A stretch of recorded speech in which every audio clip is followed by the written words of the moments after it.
This is an Anxious Bear podcast. Want to watch this episode? Too fucking bad. We don't believe in it. Podcasts are meant to be listened to. This podcast sucks. This quote, which can be attributed to both hosts, is invoked numerous times across episodes of the podcast Doughboys, as bits fall apart or jokes land flat. Doughboys, for the uninitiated, is a popular long-running podcast about chain restaurants hosted by comedy writer Nick Weiger and actor Mike Mitchell. While the hosts have had their ups and downs in their careers in Hollywood, the one constant since 2015 has been their fast food podcast, which they both frequently mock and deride, while also acknowledging that the format of eating large, unhealthy meals each week is actively harming their health. The show has had hundreds of guests over the years, often personal friends of the host and sometimes bigger industry pulls like Chris Pratt, Judd Apatow, and Sarah Silverman. However, the show has also run into controversy, like the infamous 2020 Rob Lowe episode, a popular actor that was involved in a sex tape with a 16-year-old in 1988, but was never criminally tried. The host eventually apologized for recording the episode and donated $10,000 to two different women's charities in response to the backlash, but the episode remains available on the Doughboys feed to this day. Despite the occasional misstep, or bugmain episode, the Doughboys' rise to adoration among alternative comedy podcast fans has been steady, and, as of this writing, the show has over 15,000 paid members on Patreon, earning the show an estimated $75,000 a month. Additionally, the Doughboys occasionally go on tour to perform live shows, and for the first time, the show traveled to Florida and performed in Orlando, not far from the stomping grounds of this little podcast, Debaser, and major Doughboys fans Alex, Kourtney, and myself were in attendance. One of us was even called up on stage and received a warm embrace from the Burger Boy himself during the show. This week on Debaser, we discuss the April 1st, 2026 Doughboys Live Show in Orlando and review Taco Bell. We're inside a computer program. Watch my mouth. All right, kid, here's the deal. Keep your head still. Don't you know who I am? 15 minutes ago. Would the detour simple? Me neither. The water goes over a dam and under a bridge. It's like people only do things. I'm not even going to dignify that with a response. Yeah, you're dignifying her. It's really sad. Would the detour simple? Keep your head still. Look at all the hunky boys. Anyway. This is Debaser. Welcome to Debaser, a film podcast. I'm Jared, and while my usual co-host isn't joining me today, I am joined by my lovely partner, the pizza girl, Kourtney. Kourtney, hello. Howdy ho to Pizza Nation. Kourtney, I understand you have a drop for us. Would you like to play it? I hate doing this when we have such a good guest. All right, Millie, let's hit him with a drop. Piss. Fart. Wow, what an incredible drop. Thanks to I'd have been proud. What would our DK be? Debaser King. I'm sorry. Debaser King? Yeah, well, Drop King. I know, but I don't want to know him. Thanks to DK on the Discord for sending in that drop today. You can send in drops at debaserpod@gmail.com. What if we did start getting drops? Okay, I'll be impressed. I will play them. They're not offensive. Kourtney, we've got to introduce our guest. Excuse me. He's been patiently waiting all this time from such Debaser episodes as It Follows, Blade, and Return of the Living Dead. It's Alex M. Alex, thank you for joining us. The great Alex. That's for blank check episodes, not for Doughboys episodes, because that's a Griffin Newmanism. Thanks, guys. Thanks for having me. Thanks for being back, man. Yeah.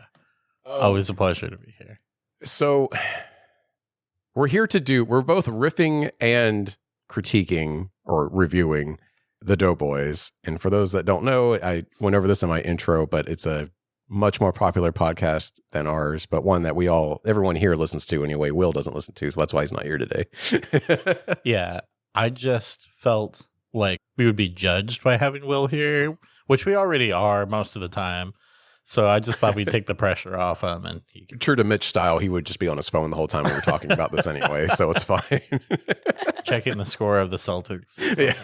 Yeah. Will, such a sports guy. Yeah, and not just refreshing Warhammer forums Stats, and stuff. Yeah. It's been a while since I've seen you guys to do the podcast. Last year, they released a Final Fantasy and Magic the Gathering set, and it actually brought me back into playing Magic.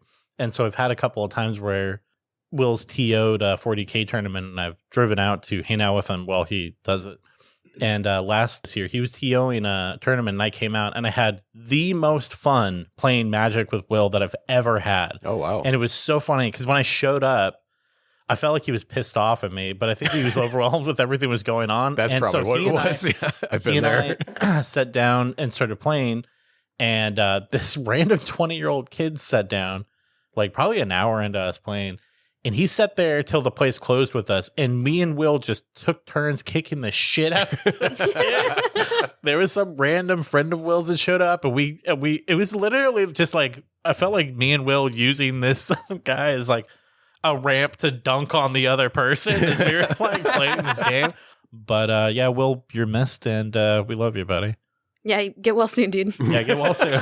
Rest in peace, Will. You're a mess. Recovering from being, he was inside of the jaws of an alligator and had to pry it open with a clothespin. A gator. Okay, yeah, gator.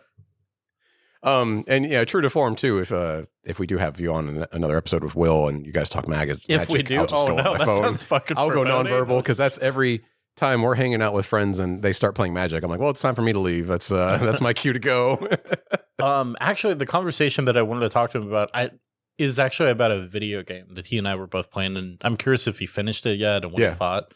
I get like kind of analysis paralysis, like Weiger would say, with finishing video games, where if I haven't completed everything, I don't want to finish the game, because once I finish the game, I lose interest in going back to play it. I'm at the end of Ghost of Yotai, Okay. and I'm trying to beat the alternate boss, the optional boss fight. But the problem is that I don't play the game enough to be good enough to He's like, how do we do this like, again? Yeah, What are the literally, like controls? I get to play it like once a month because I'm so busy with my work schedule and everything that like I just haven't gotten around to doing it yet. But eventually, I haven't played Yote, but I can give you a tip. I know that developer is very good about accessibility options, and so if you're really getting your ass kicked and you don't want to like, I absolutely refuse to lower the difficulty. okay. All right, well, I'm going to tell you right now, Alex, we're getting older.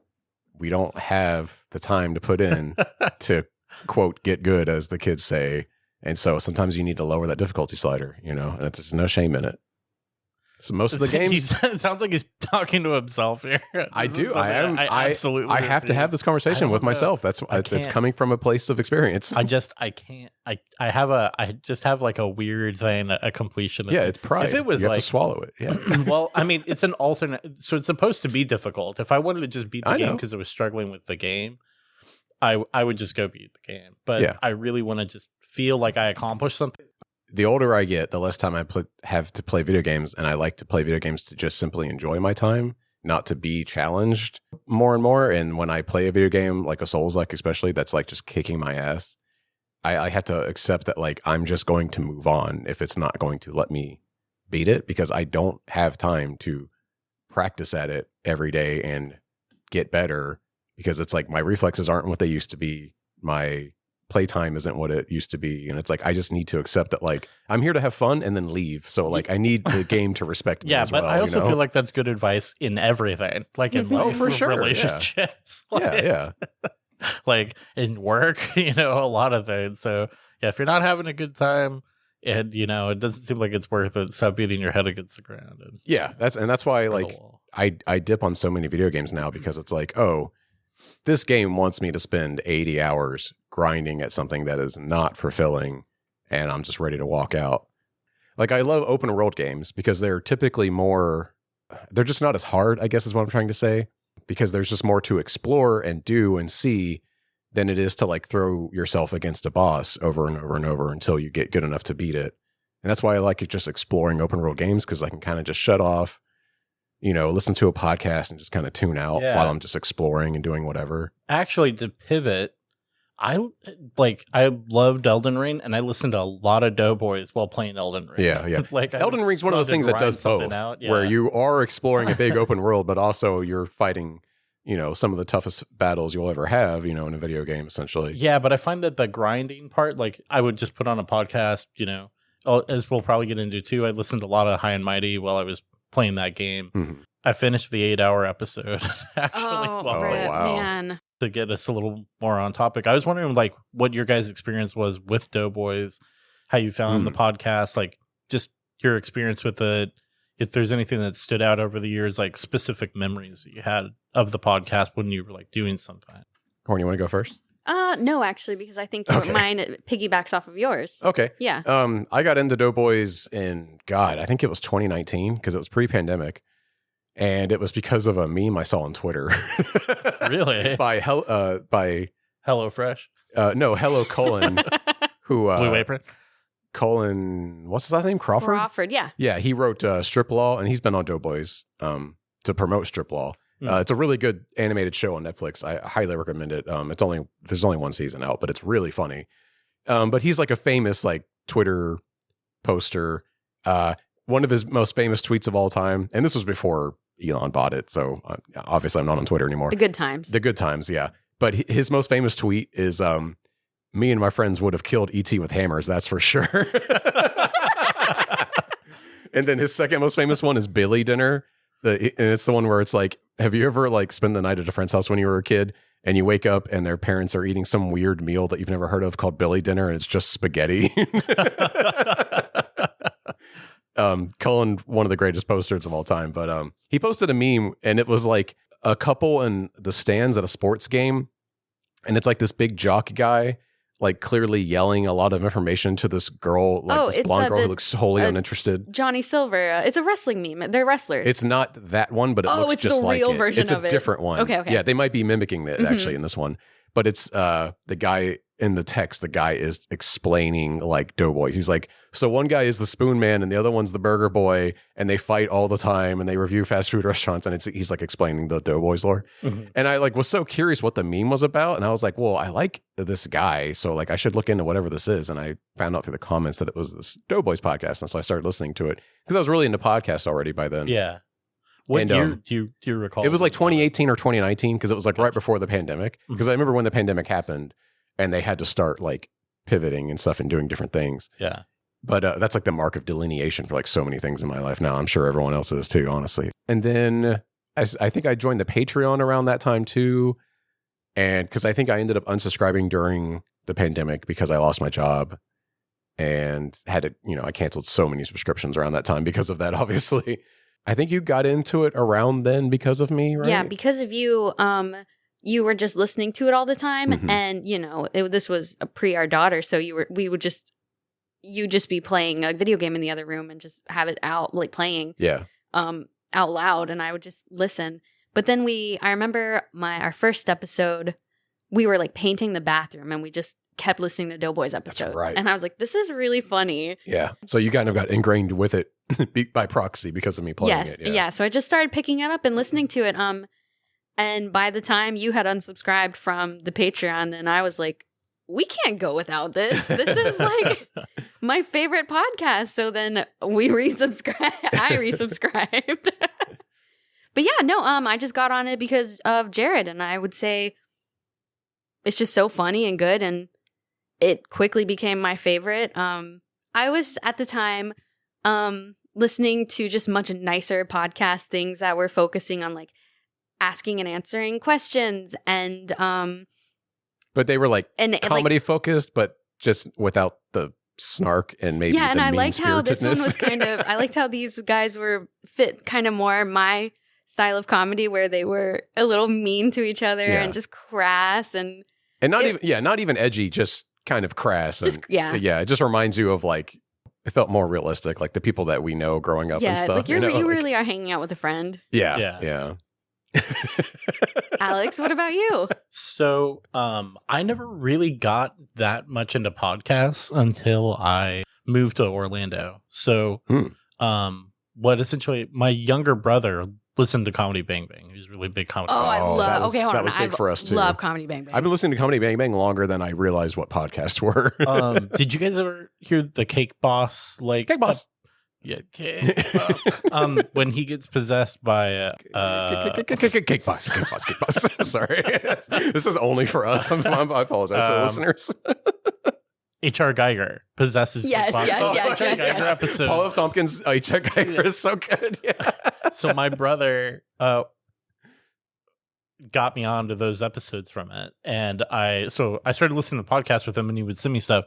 So that's when I found out about Monster Fuck. And so I had heard Nick Weiger, but I didn't really like know that much about him. Right. So when I moved to Orlando, I would try to get into podcasts because I worked at this place. So I came on, I moved here to work for a company. I'm not going to say their name, but they were a vendor for Universal building control systems for them. And so I moved out here specifically for this job because we had a really good reputation. This company actually got bought out by another company, so they don't exist anymore. Oh, okay. But I still, I don't really want to put we don't need to give them details out. Yeah. So anyway, while I was working there, the environment wasn't like, I don't know. There's some people there that I didn't really get along with that much, but I had to be around, and so I just found myself kind of like wanting to shut everything out so I could just kind of focus on my work. So I started getting into podcasts, and I had a friend who had recommended How Did This Get Made to me, and I liked it. I liked the banner. Jason Mantzoukas is so funny, and Paul Scheer is so great. Yeah. I actually listened to Paul Scheer's audiobook a couple years ago on a road trip, and it's fantastic. I really recommend it. But Nick and Mitch were on the Ultraviolet episode, and I was like, these guys are so fucking funny. Yeah. Like, I really liked the dynamic that they had. So it made me curious because I was trying to kind of expand what I was listening to. And it just became like a morning ritual thing for me. Like every Wednesday, like I would take, when I woke up in the morning, I had like specific podcast episodes that would drop that I would listen to while I got ready. I would listen to it at work, and Doughboys just became part of my rotation. Actually, when I met Will, I was like, went into their back catalog and listened to everything forward. And I remember one time, like my GPS, I went to a Warhammer tournament and I was driving back, and the GPS put me through all these back roads. So for like an hour and a half, I was just like listening, like in the dark, nothing out there but my headlights, listening to this episode. I remember it was the episode Nick asked Mitch if he took a shower or if he showered, and Mitch took it and sent me like, have you ever taken a shower? And he got so mad. And I remember being on these back roads, like winding roads in the dark, crying, laughing. It was like the funniest shit. It was a miracle I didn't drive off the side of the road. But I really like just developed this like pattern of listening to it. And so I really got into the podcast that way. I remember always looking forward to that at work, especially because like podcasts, when I was in the office was like, got me through so much of my day. That's why I devoured so many of them before. But yeah, it was always a highlight of Thursday, especially. And then Comedy Bang Bang coming out on Monday was also hugely instrumental. Like, every day I had something to look forward to with a Monday Comedy Bang Bang, Tuesday the double. I think Wednesday I didn't have anything on Wednesdays. Wednesday's kind of a dry day. And that's why I put Debaser out on Wednesday. I love that. It's me and just the zoo of us. But yeah. I think Who Charted came out on Wednesdays, and I listened to that. That show's been debunked or defunct for not debunked. Defunct. And it's fake news. They faked it. That show I think shut down. Trump is so much better. I got Matt Apodaca was on that show, so I remember listening to it. Yeah. And so when they started Get Played together. I remember when Get Played started, we were listening to it in the car together, and I was like, I want to listen to the show. It's got this one guy that I like from another show, and we listened to it, and it was a little, it's every podcast has a bit of a rough start. It was the guest. Who was the guest on the first one? Was it I remember the first episode we listened. It was the first time I've ever heard Heather too. Was Gene the first I don't know if it was, but that was the one that I remember listening to and being like, some things have come to light about Gene Park. Okay, I'm we don't so have sorry. to talk about this is internet stuff about a game journalist that I know. That we can't get into this, but was it Gene? That's crazy. I'll look it up. He used to be. Is this off pod we're talking now? Yes, or are we cutting this? No, this can stay in. Nobody. No, it's fine. I don't know him. I just know of him. But I have like. The way you said that don't I make me think that you were like. Wait, no, it was sad. What happened with him? Right? Didn't someone bully him? It was Merritt. Kind of. Well, here's the thing. It's because he has a lot of shitty fascist friends. Apparently, he's friends with the guy that runs the White House. Like social media and posts like "Take Back Your Homeland," and shit like that, and uses like Halo memes to do it and stuff. Yeah, it's fucked. Okay, and he's like friends with Elon and like buddy with Elon. I just remember him posting a video crying and me just being like, I feel bad for this guy now. He does that, yeah, and he's had like I think brain cancer and stuff. Oh, know. But then he pals around with like fascist guys on Twitter. Being complacent. And that's why a lot of people were like, don't fuck with this guy anymore. You know, like it's weird. Sorry, no, that might not have been the very first episode. I definitely got introduced to him through Get Played. I might look at all this. It doesn't matter. Yeah, he's fine. I'm cutting it because it doesn't matter. It's stupid, not because it's bad. You should hear how many times Will and I go on like side tangents and I go, I'm cutting all of that. It's so weird though, This because I episode's feel 20 like you minutes keep long. so many of my tangents. Well, you've cut some of them down. I've seen. I can go either way. It depends on how I feel in the edit. And if I'm looking at a long timestamp, I'm like, fuck this. Yeah, I feel like there's some of mine you've cut down, but other ones that Yeah. I'm surprised. Like I'm like, oh, it's because the way I talk. I guess he just was like, fuck this. It just depends on how heavy my finger is feeling when I'm editing too, you know? Sometimes I'm like, this show needs to be 30 minutes long. So, do you guys have any, like I was saying, kind of with my driving Yes. thing? Do you have any specific memories tied to? 100%. 100%. Sorry, that's a Doughboys thing.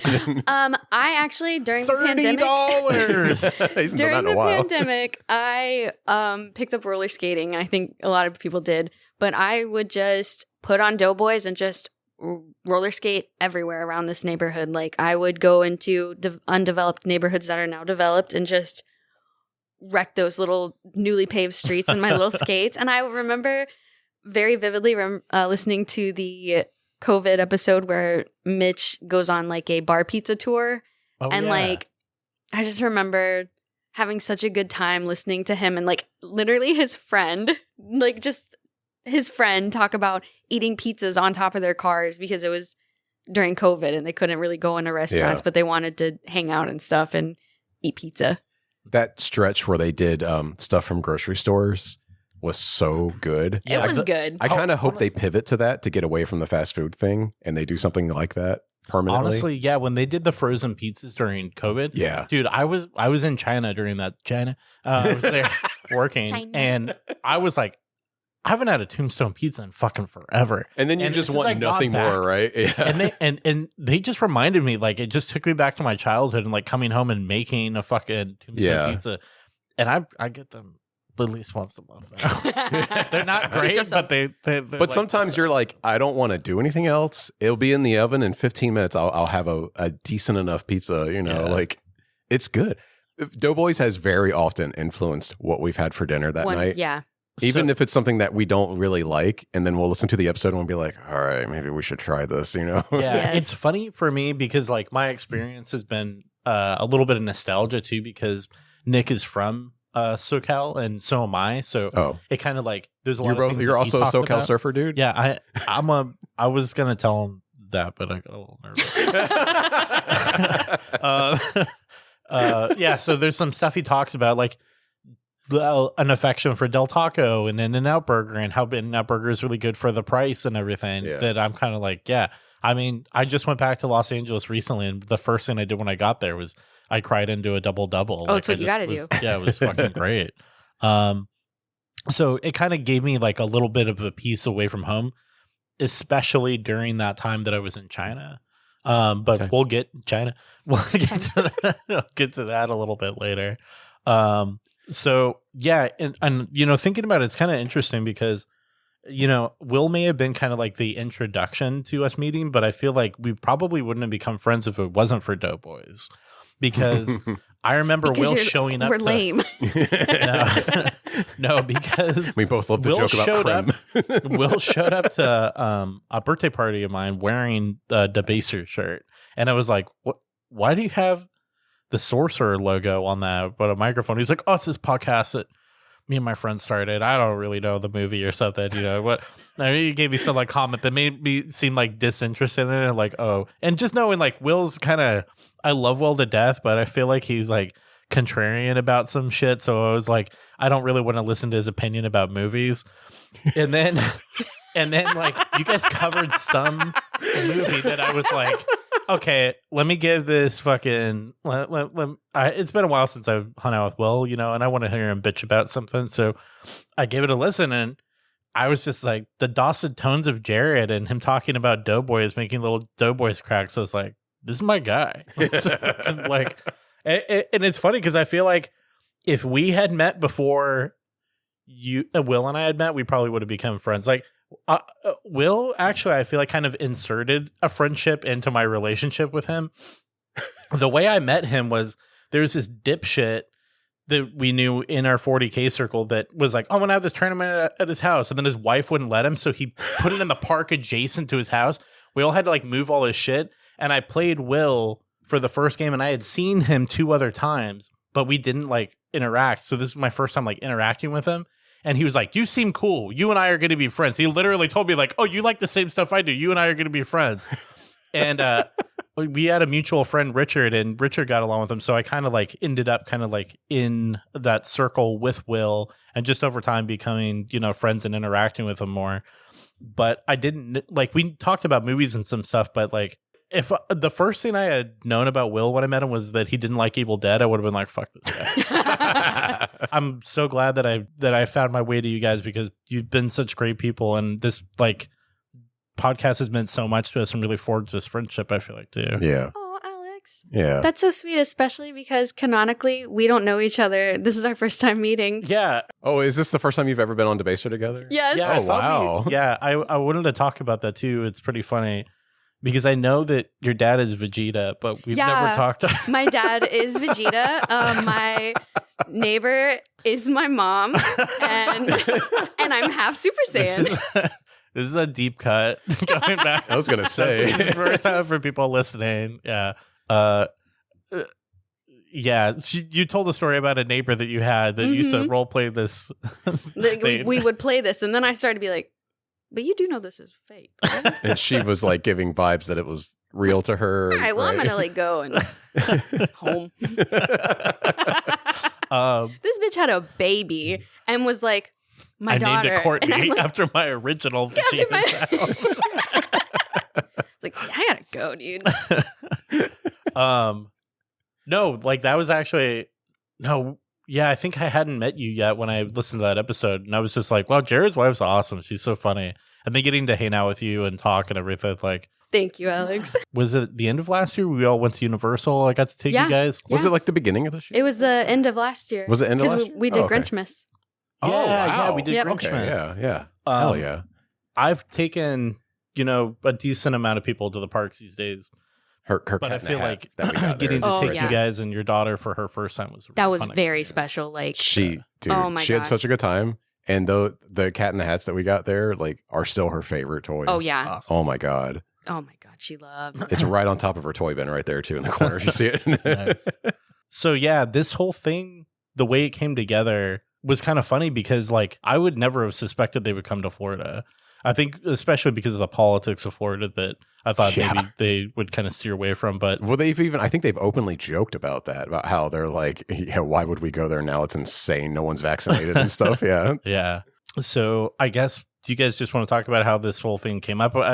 Yeah. We were all surprised, I think, when they announced that Oh they were yeah. going to do it. Yeah. I think I opened up Instagram and saw a post announcing it and gasped and then was like, Kourtney, Doughboys is coming. You ran into the room. Yeah. And I was like, should I buy the tickets? I think I already had the website up. I said yes. Yeah, I didn't I even knew the answer care was gonna about be price. yes. I was like, yes. Yeah, I knew the answer was going to be yes, and I like pulled the trigger, and then I think I messaged you shortly later, and I was like, "Alex, did you see this? Like, are you going to go?" But yeah, real quick. So I don't know when the Doughboys is going to put their recording of the episode out. I think they said something about June, so I might try to put this up around the same time. So if you're listening to this, obviously it might be June, but there might be spoilers for that episode. So if you're a Doughboys fan and you want to listen to that episode before we spoil anything that happens to it, maybe go give it a listen first. Yeah. But just a heads up, it's not really a big deal. Like the one big shock that happened during that episode has already gone public. It's about Mitch and Twisted Metal. It was announced at the Orlando show for the first time, technically. yeah. And then it started making its way out on like the subreddit and stuff, I noticed, because of that. But yeah, for those listening, Mike Mitchell is kind of a main character in the Twisted Metal show, and it came out that he will not be in season 3, which is pretty wild. So hashtag no stew, no stream. No stew, no stream. Yeah, they Liger's also so cut good the at this. writing staff. I think Aren't they replacing like the showrunner got replaced? Yeah, the they showrunner cut all the did. staff because they were all friends of theirs too, right? Like, yeah, it's pretty crazy. But yeah, And- it's a shame because like that show Yeah. was good. I watched it because of because Mitch was in it. I do and think a Samoa Joe, who I large- do love. But, Well, yeah, Mitch was the draw. It's so annoying to me that Will Arnett is the voiceover, I agree For, because Samoa Joe yeah. has a great voice. He And, like, does. He's so cool. and like maybe they'd have to ADR it anyway because of the mask, like Bane. But like, why do the Will Arnett thing? I don't know. No one's gonna show it because Will Arnett's voice is over someone else's. You know, it's so weird. Samoa Joe, I feel like, is a big enough draw as it is. Like he's like Absolutely. one of AEW's biggest talents. You know. Oh well. I know. It's so cool though that Mitch and well, I guess all the Doughboys went with Samoa Joe to Universal. Yeah, they all got to go to Epic. Yeah. We could talk about that a little bit more, but yeah. So I'm assuming if anyone listened to that episode and they kind of know about what happened, so I actually got to go up on stage and give something to Nick. So I gave him a Minions badge from the Minions riot in Beijing that I got to work on. So I'll kind of go into the history of like what that was and my experience and why I actually got really emotional. Yeah. So I was kind of voluntold that I was going to Beijing Wow. in November of 2019. Oof. And so I went there pretty much from like December into like February. So I was literally in China when COVID happened, like when the first initial outbreak happened. But the reason I had come back was because of Chinese New Year. I went there to work on the Jurassic World Adventure ride.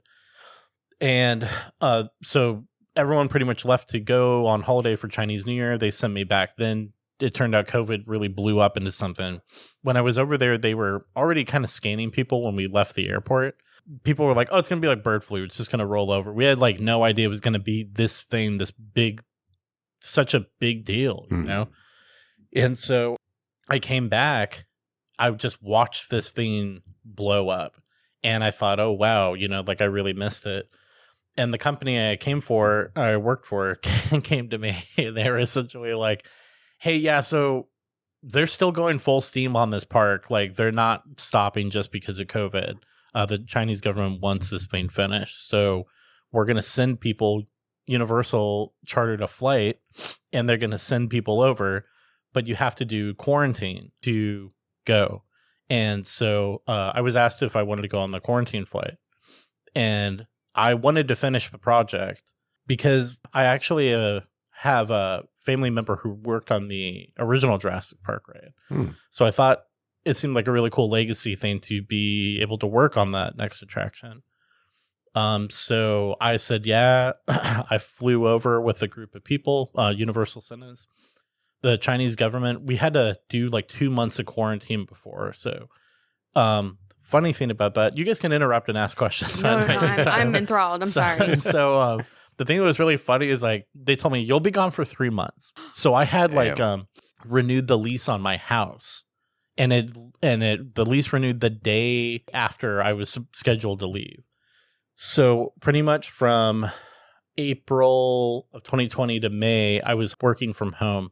Then they shipped us. So I think it was like June 1st, I landed there. My birthday is in June. So I actually spent my birthday in quarantine in China.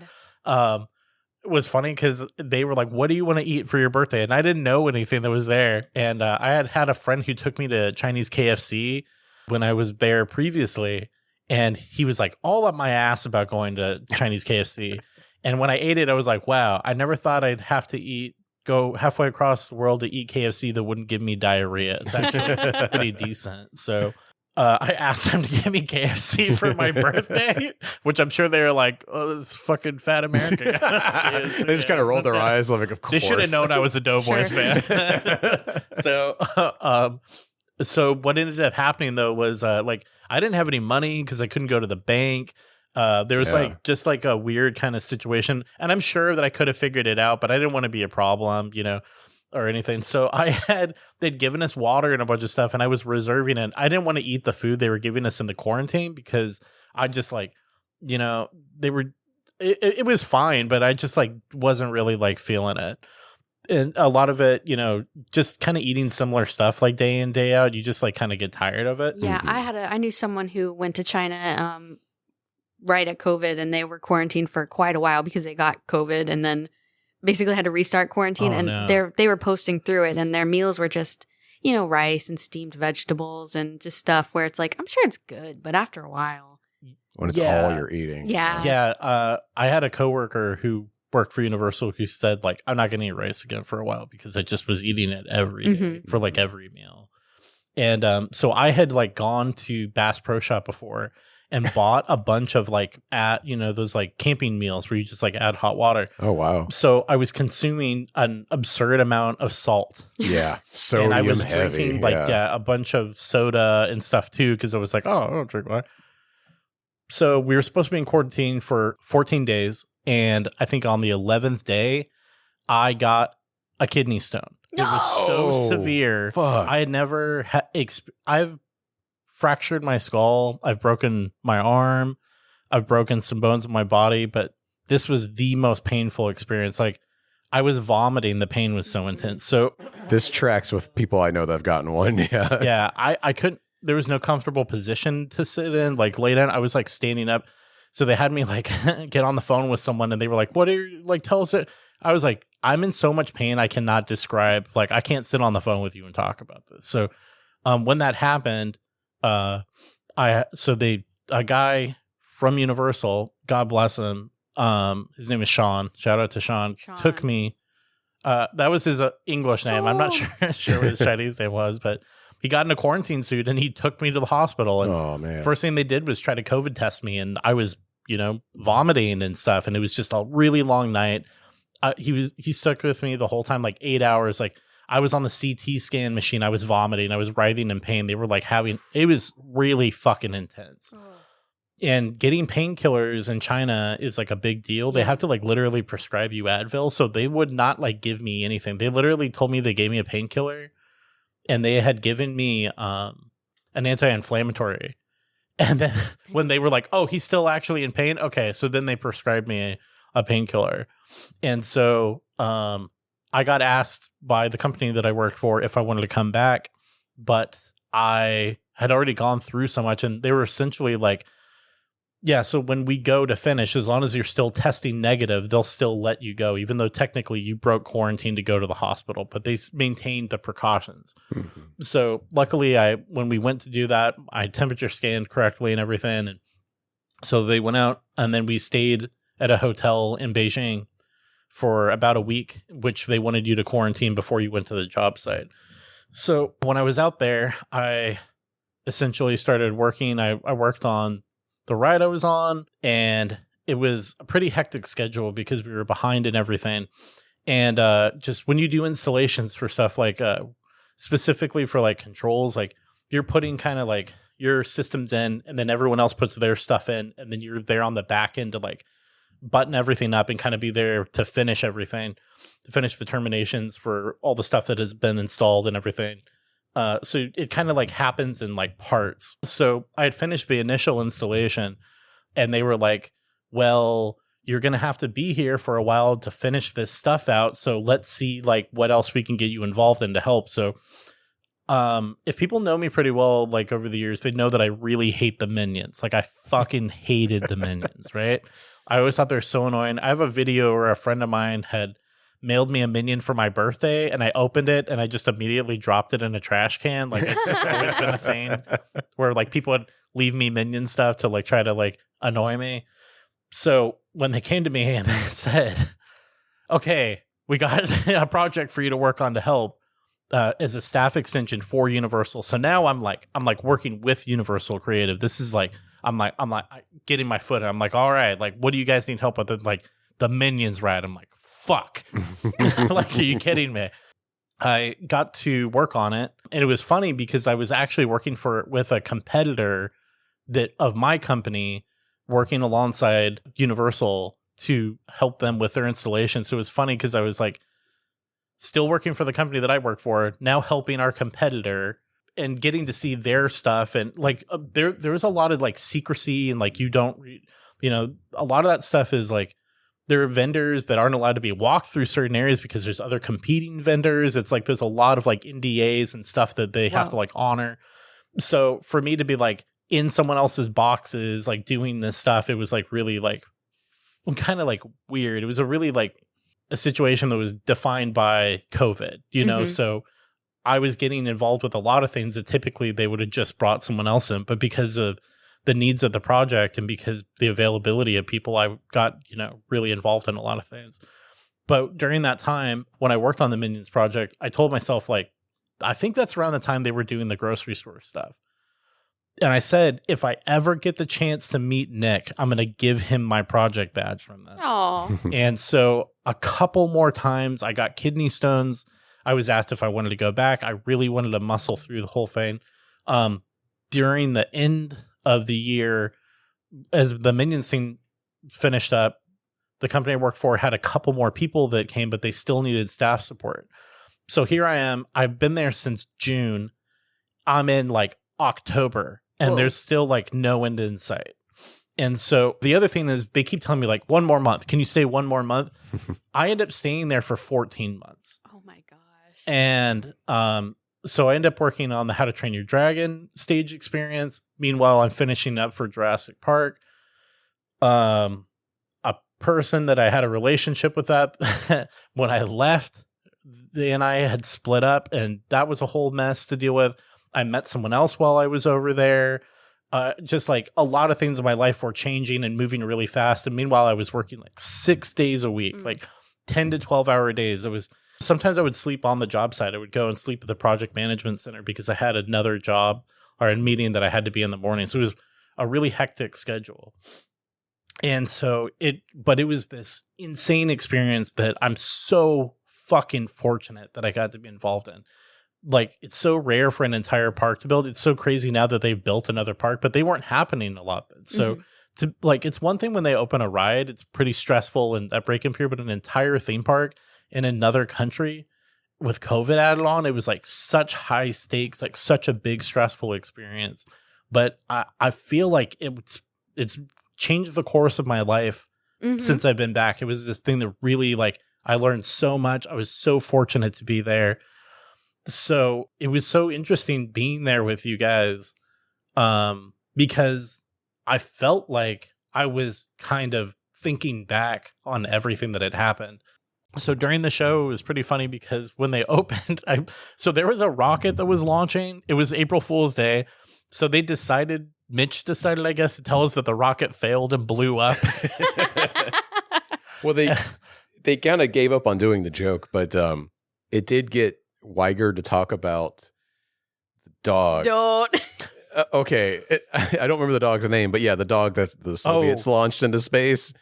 And then they started talking about what happened to that dog. And then Mitch was like, Jesus Christ, why did you say that? You know what's so funny? And I remember thinking about this when they're talking about it. I ended up going down a rabbit hole one time about the monkeys that were killed in space. And I thought, like they like froze or something. Most of them were killed re-entering the atmosphere by failed parachutes. So I'm convinced there was some psychopath at NASA who just hated monkeys and was like, I don't know. It's so crazy. God. Well, I thought that segment at the show was dark then, and I think this is dark now. I'm a little sorry. We got to review it. Oh, you think dead dogs are sad? Let's get into all these monkeys. I appreciated. So, what was the venue called? Do you remember? The Funny Bone. Funny Bone. It used to be called the Orlando Improv, but now it's called the Funny Bone, which apparently is like a big chain because the one in Tampa is also called this, and I think there's some in Texas also.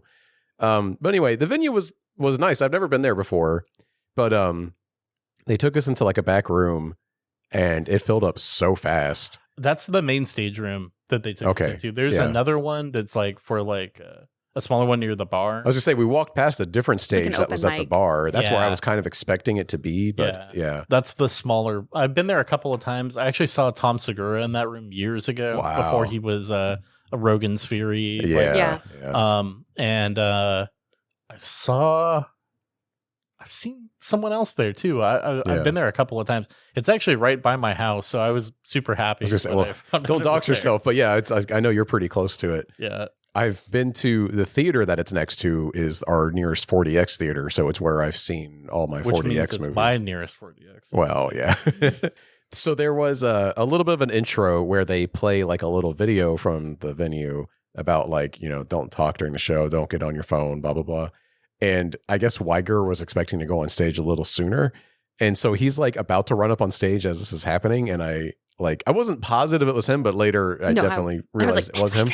Yeah. And he's like kind of like, he just does like a little jig for a minute there, like while he's in the shadows, I noticed. And then the MC like does a little rundown of like the fire escapes and stuff and then intros him.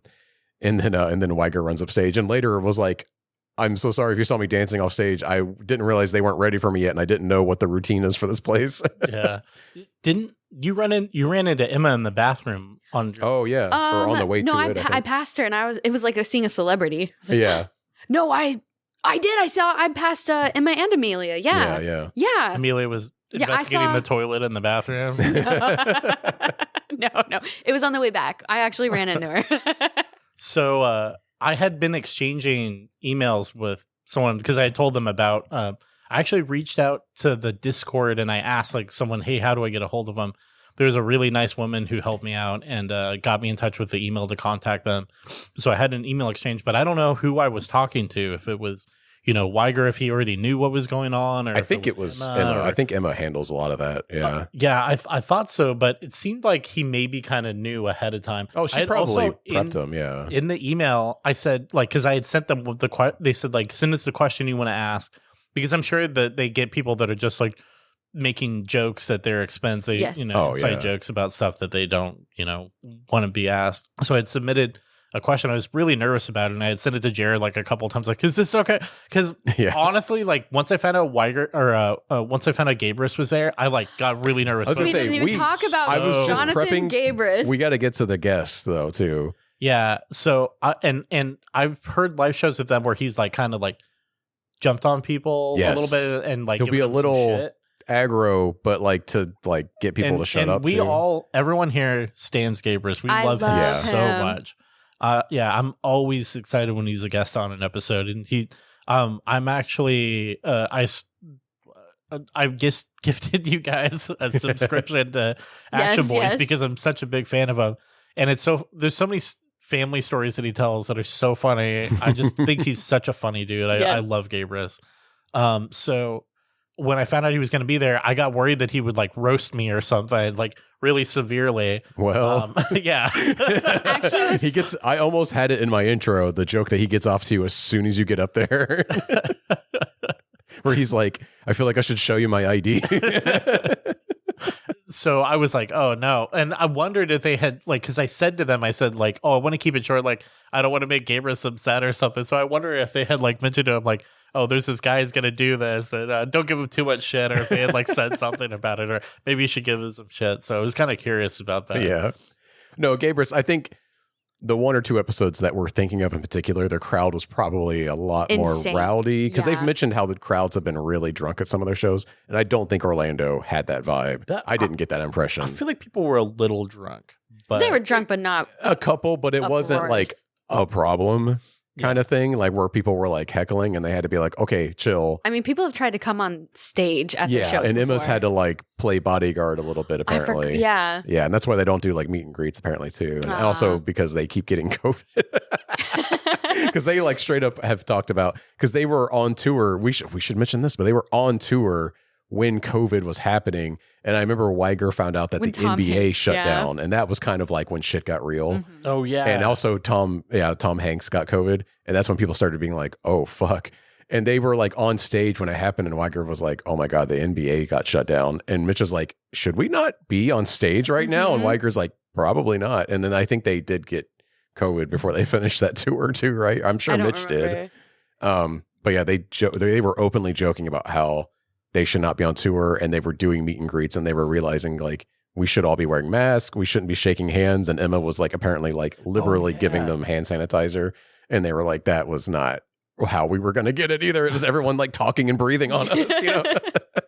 Yeah, what a weird time. So crazy. Like, you have to clean all your groceries. Yeah. Oh my God. Yeah. Wipe down your grocery. Oh fuck, that shit was so crazy.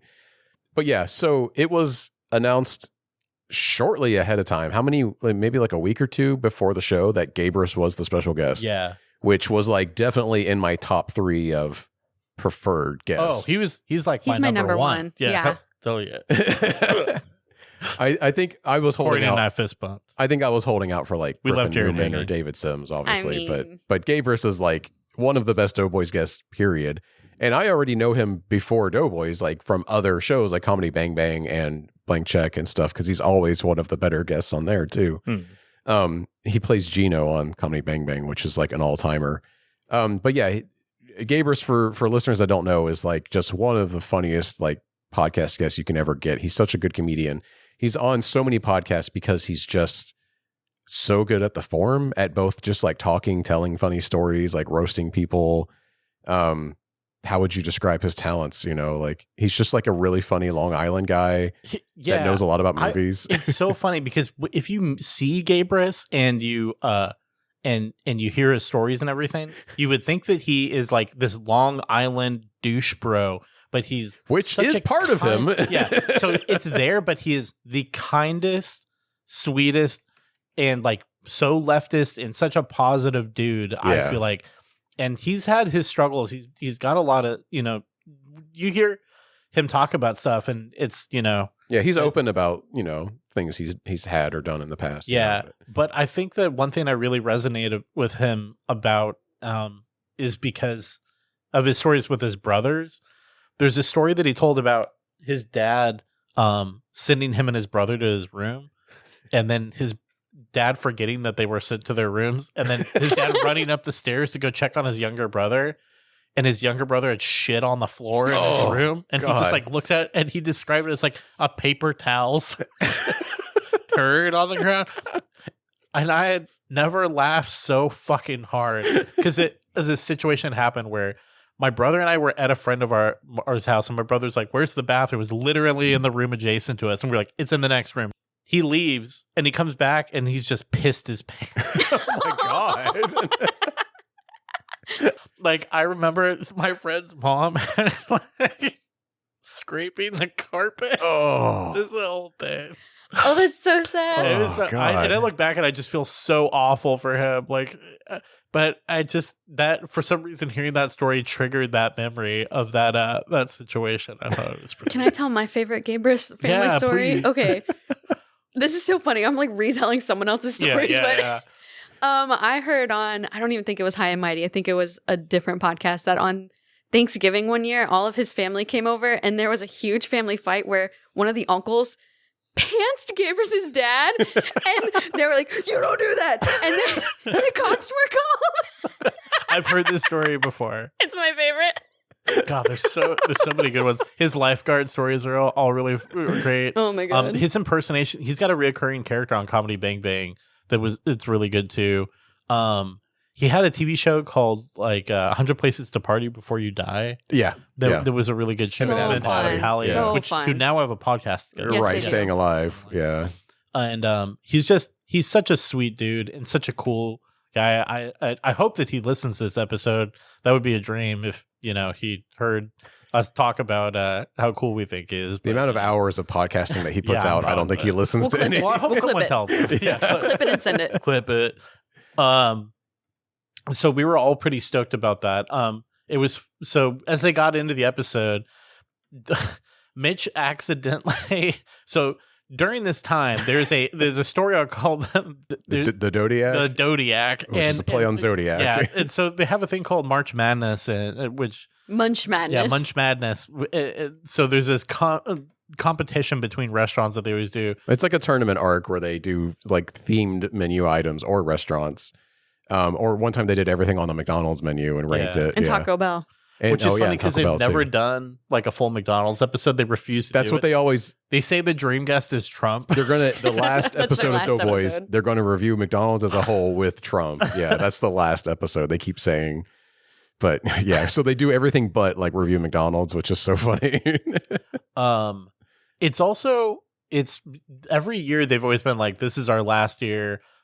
They've also always like made jokes about ending the podcast early. They like, joked at this killing recording about like changing the format finally because it's killing them literally to like keep eating fast food all the time. Yeah, they also mentioned something that I would love. They were like, this place is like chain restaurant mecca. We might just like rent out a Airbnb for a month and like bank episodes. That's next on my list to bring up how they said Orlando is fast food heaven. Yeah.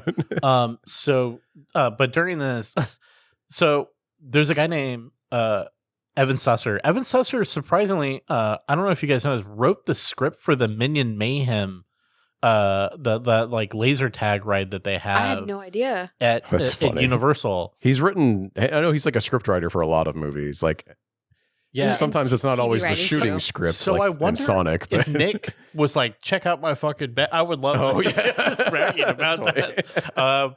So something to mention about the project badge that I didn't get into. Oh yeah. When you go and you work on these projects, they give you access to the ride like building. So it's essentially to say like, hey, I am part of the project team for this. I can come in. The color of the badge dictates your level of like security for like where you can go and access the ride. So like one that I had meant like I am in the engineering team. Like I have pretty much full access.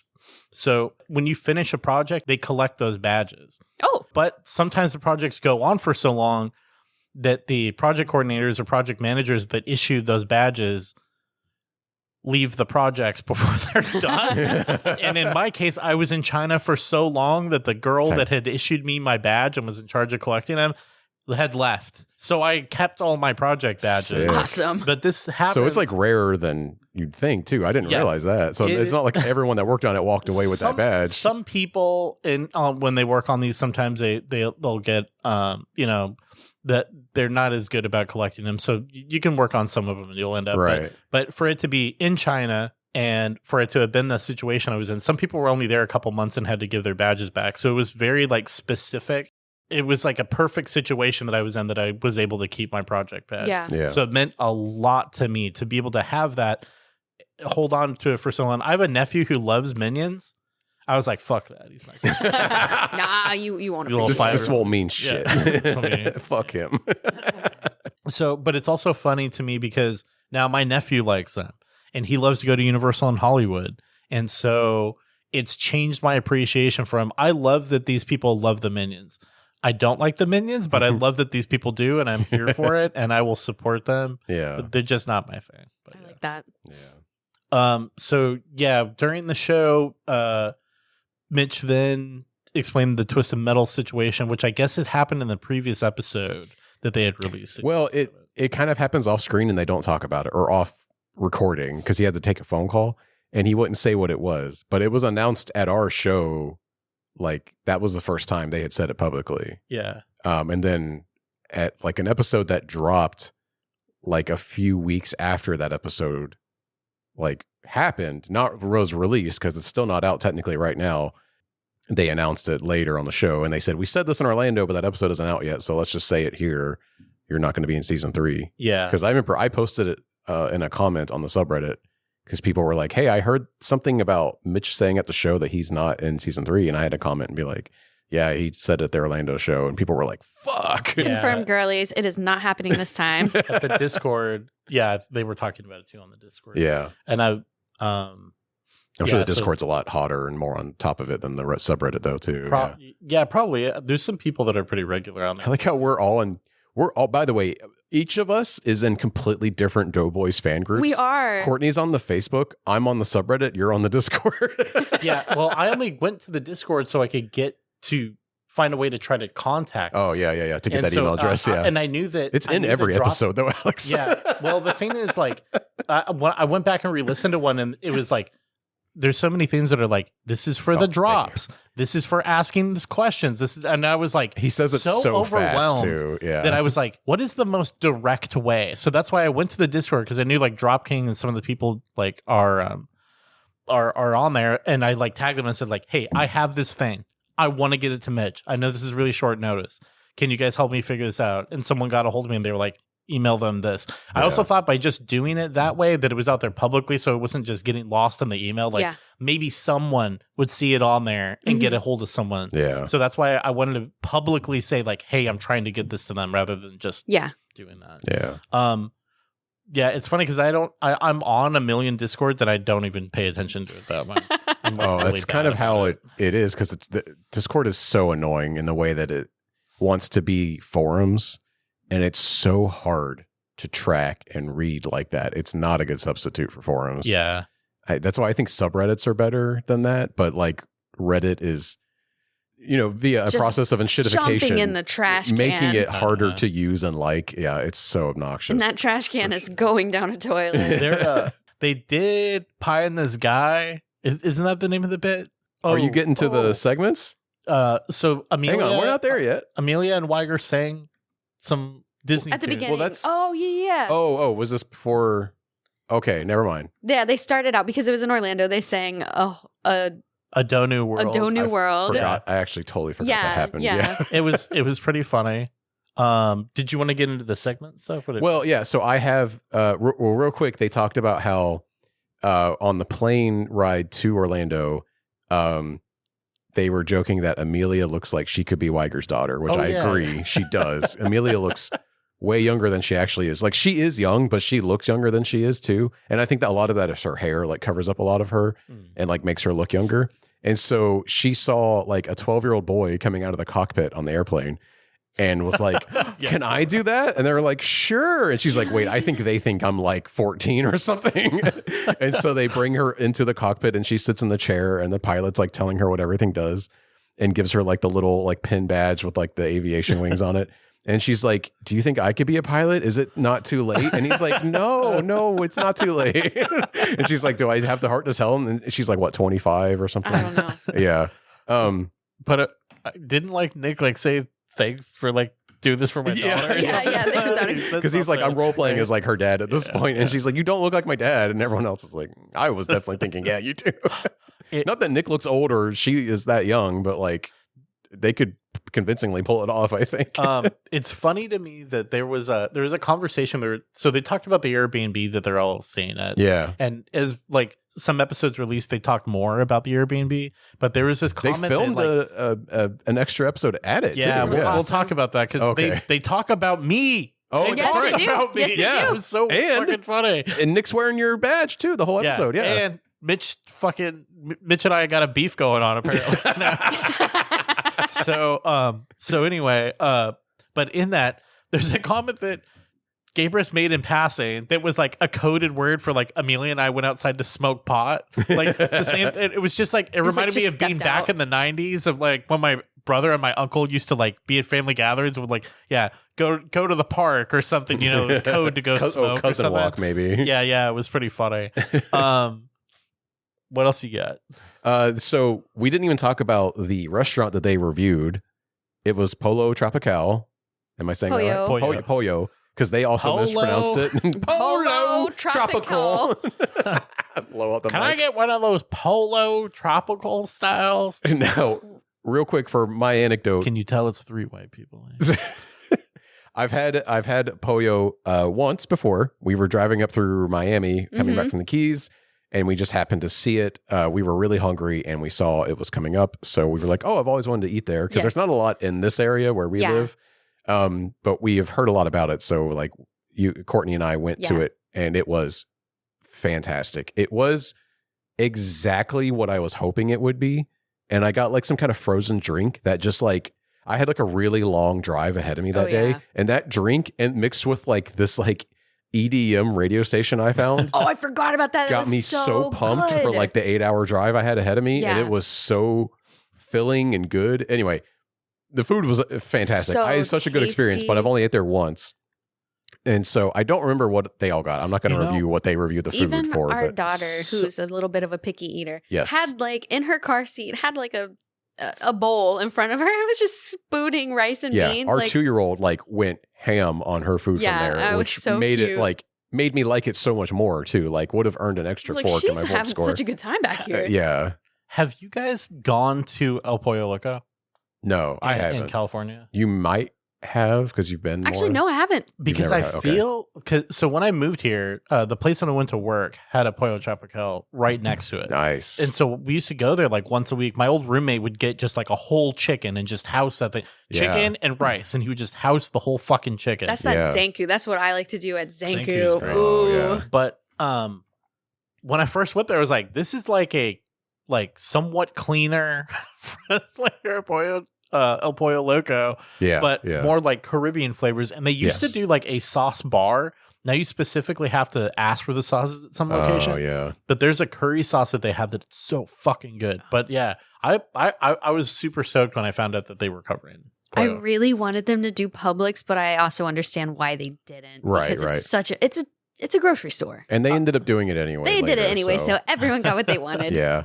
Except for Amelia. She had a hard time. Oh, yeah. Oh, and you know what? That is the Publix experience. Yeah, It's yeah. annoying and Yeah. weird. I actually posted in the subreddit like I wholeheartedly agree with Amelia's like bad experience ordering the sub. Not that the sub was bad, but she had like, for the listener, Amelia had a really rough time ordering the sub and it went really poorly for her because she was so confused about the process. Because they ask every single bread, every item, and she's like, Right. well, I'm ordering an Italian. Why don't you just make me an Italian? Yeah. But it's so customizable.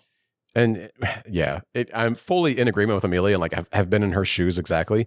And when I posted this in the subreddit, like someone was like one person was like kind of arguing with me about it. And luckily, like no one else was like, a lot of other people were posting being like, yeah, I've also had this problem. And it doesn't make sense Why to I me. always That's- order online. Yeah, always. but they Yeah. will Always. still fuck it up. Oh, yeah. I've had so many Oh, it's not perfect, but it makes the ordering easier at least. Wait, yeah. and Let's do our pub I've sub orders. I've had, hey, here's my pickup time. It's like 5 hours from now, and I've shown up, and they're like, we didn't make your sandwich yet. You gotta wander around. Like, Oh, yeah. still another 20 minutes. Before Yes. Well, I've had it where someone walked away with it and they got to remake it because you have to grab somebody and be like, hey, Oh, yeah, where we is never this? prepay anymore either. Yeah, we never prepay anymore for that reason. It's been stolen so many times. Yeah. It's crazy. And then you have to like grab a manager and then they like, it takes so long. On the subject of food, we got food at the Funny Bone. You and I We got did. down on some fries. Oh, yeah. You and guys had some- Buffalo and some Wild Wings. It was Buffalo good. wings. Buffalo Wild Wings. Sorry. Those Buffalo were- Wings. yeah. We Just had kind of both. rolls together. we brought in we B-dubs. we door dashed it Yeah. Just to open my bag. All the and they're staff were giving us the stink eye the whole time. because they smelled so much. Well, you just don't put buffalo wings in your purse? What's wrong with like, you? of course I do. I keep that thing on me. Oh, it was good though. They were good. Yeah, the lady that helped us with the staff was great. Yeah. There was a part though where they yeah, ran she the was funny. dishwasher or something happened, and it was so loud and distracting. I thought that someone was fighting the dishwasher. I remember there's a few people, we were like looking around like, what the fuck is that noise? And it was coming from like the little staff area. So yeah, it was something in the background, I'm sure, but it was fine. We had, before the show, you and I stopped and grabbed Raisin Cane's Yes. because we It was hadn't our ate first yet time. and we were rushing to get there on time. We were in a rush. We were late, and We I were was like, so we have to stop. anxious We have and- to stop. Yeah. House it. But we saw Raisin Cane's like near the venue and we were like, oh, hey, we've never had that. I hear it's good. Let's get it. And okay, I'm not going to give it a fork score, but it was just fine. Yeah. I think Yeah. Zaxby's has it beat like hands down as Better far as name, like too. just chicken restaurants go because they actually have some seasoning on the Zaxby's chicken. There was like, it was just a very fine like bread and chicken, but there was no seasoning. Like there was just nothing, no pizzazz to it, you Yeah. know? I thought it was fine. I thought it was, it was, if I did not have Zaxby's. Was it the one that's next to Portillo's that you guys? It was right by the venue. It was like, It Right it was, there. It's by the Portillo's. Okay. That's near like because I was where, just like, turn. It was behind some hotel too, because I remember we were watching people go to their hotel rooms as we were sitting in the drive-through. I agree with you. I think there's a lot of hype behind it. It's okay. Like, Yeah, I thought it was fine. Yeah. I would go there again, but I wouldn't be like. I can think I of just thought it was going to be multiple so much better. chicken chains I would go to before it, but our waitress, I mentioned to our waitress, I'm like, I'm full. I had Raisin Cane's before this. She's like, oh, it's overrated. And I was like, it is. Yeah. Okay, so the show was, I think they were supposed to end at 9, and I remember it was like 8:45, and they were like, we need to hurry and do our Q&A thing and stuff too. Or no, they were rushing through their segments. Then they did the Q&A at the very end, right? Was that how it went? Yeah. So their segments were Sherlock Crumb, which for the uninitiated is where Weiger becomes Sherlock Crumb. Much to Mitch's dismay. He hates this like whole bit. He hates it so much. It started out as a different bit that involved. What was the That original people one? wanted, it was going to be a Let Me Be Frank. Was that? Did it? Was where yeah. Is that why they did so many the pie had been eaten, and then they went. You're right. Going into Sherlock Crumb. Sorry. They did so many like bit songs that they joked about. Like, we do not have time to keep doing this, and they had to like wrap it up so fast. They barely did the segment in the end. Yeah, but it was a key lime pie. It's labeled. Yeah, and then Gabrus just eats what was left. It was a Publix key lime pie. As soon as the thing came out, I knew what it was. Yeah, it was pretty funny. But they get to do all of their like intro segment song bits, and then as a reversal to Sherlock Crumb, Mitch did his version, which was Sherlock Drip. So he also does his version of it was Comfortably Numb, Yes, the Pink Floyd song, but redone with like, you know, Sherlock Crumb. And then when Mitch did his, it was Sherlock Drip. But the whole song was still rewritten for his Drips. character, Yeah, so it still had different lyrics. You know, So you it was, literally listened to the same song twice. Yeah. and that's what so made it fucking funny. so good. yeah, it was the rule of threes. They did 3 different bit songs, you know, and just kept hammering them. And I remember looking at my watch being like, they're running out of time, and you could tell they were getting antsy too. Yeah. And then they like very quickly did the Q&A segment, which we were antsy for because you knew you were going up on stage. Yeah. So because of the exchange that I had, so it's funny. Like I've had some, I would say, some really difficult conversations in my life where I've, you know, had to break up with someone or been broken up with or had to deliver some bad news. And I've just been able to emotionally shut myself off where it's like, I'm having this conversation, but I'm not here. Right. I did not feel that way. I think I said to you, like, I feel like I'm having a heart attack. I was like, my heart. You were nervous. Alex, you were so visibly anxious the whole show. I felt so bad. I was so nervous. I also was like, oh, well, I don't want to like get up there and not have my phone ready, like, and have to like go through. So I had like preemptively like done it. Yeah. The thing that was really funny to me is that they sandwiched me between 2 guys that were just asking like whatever questions. Yeah. So when I came up, I was behind. I was like, oh, cool. I'm last, so I'll have like time to do this. The guy's like, no, they called your name second. It's okay. Get in front of me. And I was like, you please go in front of me. Yeah. and I tried to, and I think that he was like, no, it's okay. I was like, he's too nice. Yeah. ooh, like, okay.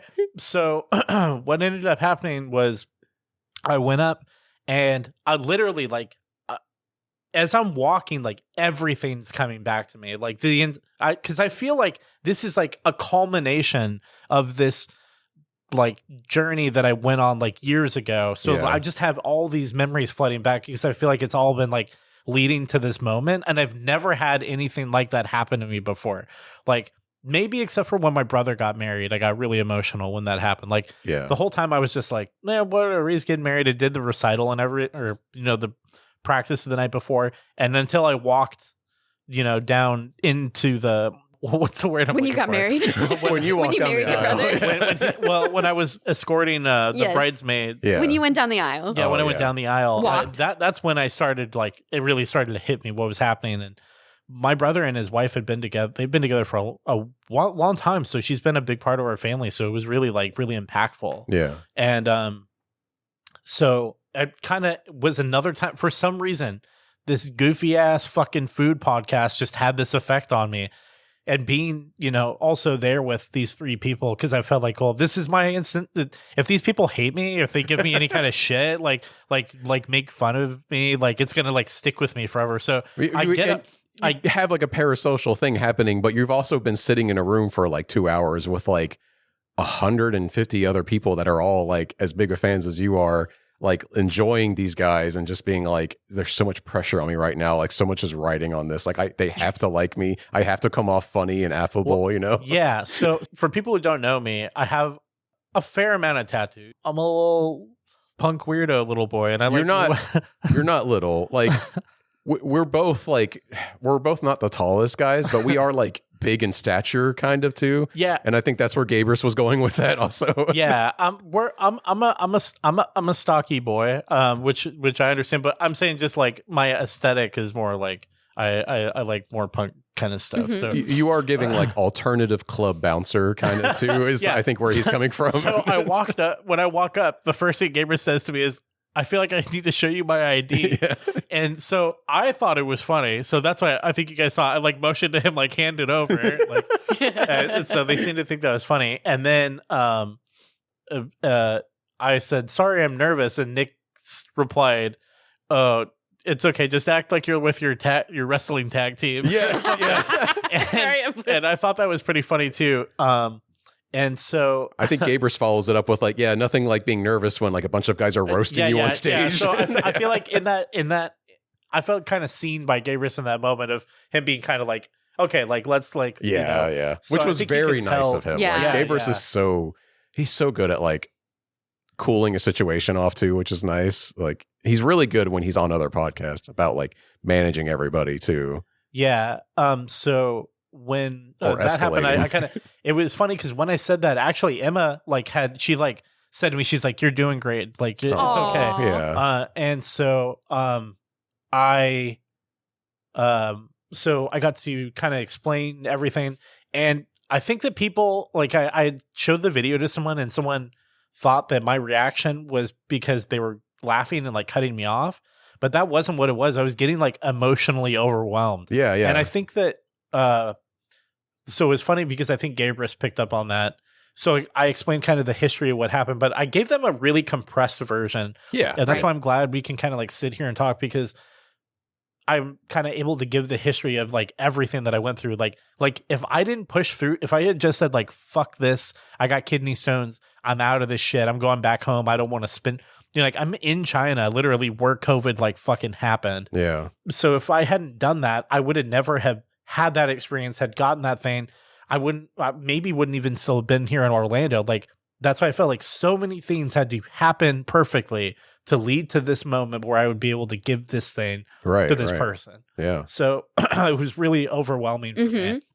So it was funny because so I gave it to Nick, and he got up and hugged me after Mitch told him like, hug him, you fool. Yeah. So it was really nice. I was expecting him to just take it. I was not expecting him to hug me or anything, because I know how, but he's got a touch of the tism, and I'm a little I think all of us we're a little tizzed up. Yeah. So I figured, like wasn't expecting anything like that. So that was really nice of him.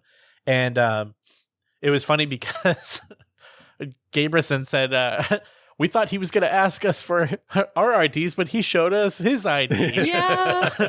And so it was this really nice moment. I actually had that morning drove to City Walk to buy a lanyard, that Minions lanyard for him, because I wanted it to look a little more cooler rather than just having that bare bones badge. Right. So Good call on that too, because I can tell that's part of why he wears it a lot now too. So the question that I asked them was, like, if there was a Doughboys like theme park, what would you want in there? And honestly, after that moment, I just like blanked out. I would just like wanted to get out of there. Partly because there was that other guy. I had this idea that I wanted to be like, look, this is what I wanted to pitch you guys. It's a whack-a-mole ride or a whack-a-mole experience, but it's a toilet, a sink, and Nick's head comes out of one of them, and you have to hit him to keep him down there as your mom showers in the shower, right? And then if you can complete it and you can get through the whole like thing without Nick fully coming out of the toilet or whatever, And peeking. and without him peeking, you get to take a Viagra and then beat off in the shower after your mom's done. Jesus Christ. And Your I'm- dad steps on over you. you. Y'all listen to Doughboys. Debaser listeners, listen to Doughboys. So I really wanted to make this joke, but I was just like so nervous, and I was like, all right, I'm just gonna get in and out. And as I was coming back, people were like shaking my hand. Yeah. A guy accidentally tripped me. and then he was like, oh, I'm so sorry. He was like, dude, that was so great, by the way. Like, people were saying really nice stuff. As we were leaving afterwards, people were stopping us to like thank you for was so saying it and nice. stuff. It was crazy. Yeah, I'll talk about that in a minute. But actually, there was something that Gabrus said, and I was like, "Hey, can I get that? because they had made a joke about like they sent the Airbnb that they were staying out address out, but some of them were fake, so you're just gonna end up at a random family's house. But I said to Gabriel, I was like, hey, can I get the Airbnb? And he's like, I got you. When we went back, he had made some comment because someone was talking about something, and he goes, send that guy who went to China, he's indestructible. So I was like, well, what a funny, cool comment. So it just like meant a lot. But yeah, when we had left after the whole thing, people were coming up and saying like, oh, that was so nice. This woman came to me and she was like, hey, I'm a therapist and I just want you to know how touching that was. And, I really appreciated that. She's like, can I give you a hug? So I hugged her. It was really nice. People that were in the Discord kind of had commented about it. I had talked to them a little bit and people said it was a really good moment. Yeah. There's some people that added me on Facebook or on Instagram after it too. Oh, wow. Yeah, it was everything I could have hoped for. Yeah, yeah. So then to follow everything up, did you guys watch the full episode that they did from the at Airbnb? the pool? Yes. Yeah. I actually listened to it. I listened to it and then I brought up the YouTube video just to see what it looked like. I didn't watch the whole thing on YouTube though. I just listened to the whole episode. So a couple days later, they posted some videos of them at Epic Universe and Nick was wearing the badge that I gave him, which is so funny to me. I saw that on Instagram. Yeah. So Jared sent me a message and he's wearing the badge. So I was just like, oh, wow. Like he actually like likes this thing, like cares about it. So then they did an episode where they reviewed Publix and they were sitting outside and they talked about it in the like Gabrus was like, oh, you could tell he was really emotionally affected by it and it was a really sweet moment. And then Mitch said something like, motherfucker didn't give me anything. Didn't give me shit. That's true. Didn't give me shit. And then so Gabrus had joked, he said like, oh, he gave me $150 Amazon gift certificate. And so I happened to be in LA when they were doing the 420 show, but I was actually busy. But I was like, I want to stop by with the Amazon gift card for if I had the money. Just like a $20 one. Yeah, it would have been so fucking funny. But if I can find his email to send it directly, I might just send him it and be like, don't tell Mitch. What I really have been considering doing is making a fake project badge for Rise of the Resistance or one of the Star Wars rides to give to Mitch. Yeah, yeah. Because I know that he fucking hates them. Just to be like, hey, motherfucker, like, here's your badge or something. Also, I feel like it's kind of okay. A couple years back, Mitch had posted a photo of himself with at January 6th. No, Taylor Swift's husband's brother. Oh, okay. Kelsey, football guy. I don't fucking know, but I know who you're talking about. Pictures on Instagram of him together, and I had left in the comment section. I said, I wonder if Mitch told him he rolled crew. And Mitch liked the comment, so I was really stoked by that. God, just on the most recent episode, he like talks for like 5 minutes about rowing crew at this like particular river near the where the guests lived. Yeah, and I'm just like, oh my God, dude, Mitch. It's so funny because I hear the place he went to college. Yeah. I hear people talk about the place and I was like, that's where Mitch went to college. I wonder if they know Mitch. Like just random people mentioning something about Ithaca. Like that's my whole world is Ithaca is just Mitch's lived experience from it. So yeah, it's always funny to hear that. Well, I think we should talk about our food because wait. I have one more thing. Yeah. And it is a correction because I said this in the Marty Supreme episode and I said this to everyone. I was like so confident. I think I bet Alex $5 that Stavi was going to be the special guest in Orlando. Yeah. And okay. It was going to happen, and they said in the episode that it just fell apart, and I was like, I called it. Yeah, because he was in town. So because he was in town, he didn't have a show that night. Dude, he went to fucking Beefy King, the place that me and a bunch of people have an inside joke, and he took a photo in front of it saying like 2 kings or something. I was like, holy fucking shit! I was so stoked, and I wanted to see him so bad, but I had already taken time to go to the Doughboy show, and I couldn't do it. And Stavros tours Florida like pretty often, so I felt like he's got a decent fan base here, I'm sure. Oh yeah, so I'm sure Come Town is really big in Florida, I bet. People just want him to go back to Come Town. Stuff. But no, guys, thank you for going through all that with me and putting up with my nervous ass, the whole thing. Like it was such it's a core memory now. It's for sure. Such a good experience. It was so good. Yeah. So much fun. Just Yeah. I will never forget. It was just so exciting. Like obviously there are celebrities, but they're so big to me. Yeah. To where I was like, this is insane that I can see them like right in front of me.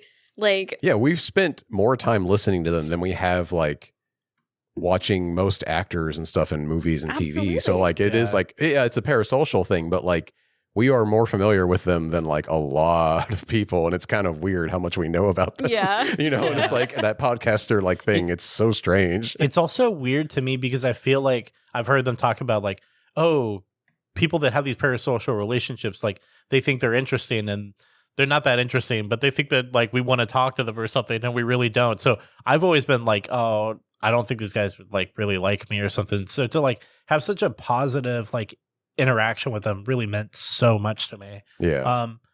Yeah, but I mean like they're such nice dudes. Like you kind of wouldn't think that. You think they'd kind of be sick of it by now, but yeah. I hope the podcast goes on for another 10 years. absolutely. I hope that for their sake, though, they find something healthier to pivot to. Yeah, I wouldn't even mind if they stopped reviewing fast food. Yeah. Like I truly wouldn't. And That's not what brings me to the podcast anymore. I hope it shows up in the audio, but there was a moment where they joked that like, should we change the format? And everyone goes, no. And I'm going, yes. And Kourtney I hope was like, Kourtney was like, I heard you over all of that. I hope ever like it shows up in the recording. Because like, yeah, I would rather for their sakes, because like I legitimately do worry about Mitch, you know, because he's had a lot of health problems across the show. Granted, he is like maybe the skinniest he's ever been on the show. Oh yeah, right now, when which I saw is crazy. That, when I honestly looking back at the photos, I was like, I might be fatter than these guys. Well, okay, on a recent episode, apparently I wear the same size pants as Mitch, which was kind of scary for me. I was like, I didn't think I was as big as Mitch. I think he's lost a lot of weight though, man. To be honest, when I saw them, I was like, you also wear your pants differently. I said this. Yeah, he even says he wears his pants low, and I know I wear my pants high. So like that is a big part of it. But also, wear mom jeans. He does. No, I wear how grandparents wear their pants. Yeah, that's like moms wear their style. pants like high off their ankle. No, it's like to their belly button. That's the mom. That's where your fucking waistline is, Alex. Oh my god, it's true. You're true, wearing though. hip huggers. I'm sorry, you're wearing the mom jeans. Okay. I look good. Wait. Jean check. I'm wearing mom jeans. Actually, my pants end right here. And you're the actual mom at this table. Okay.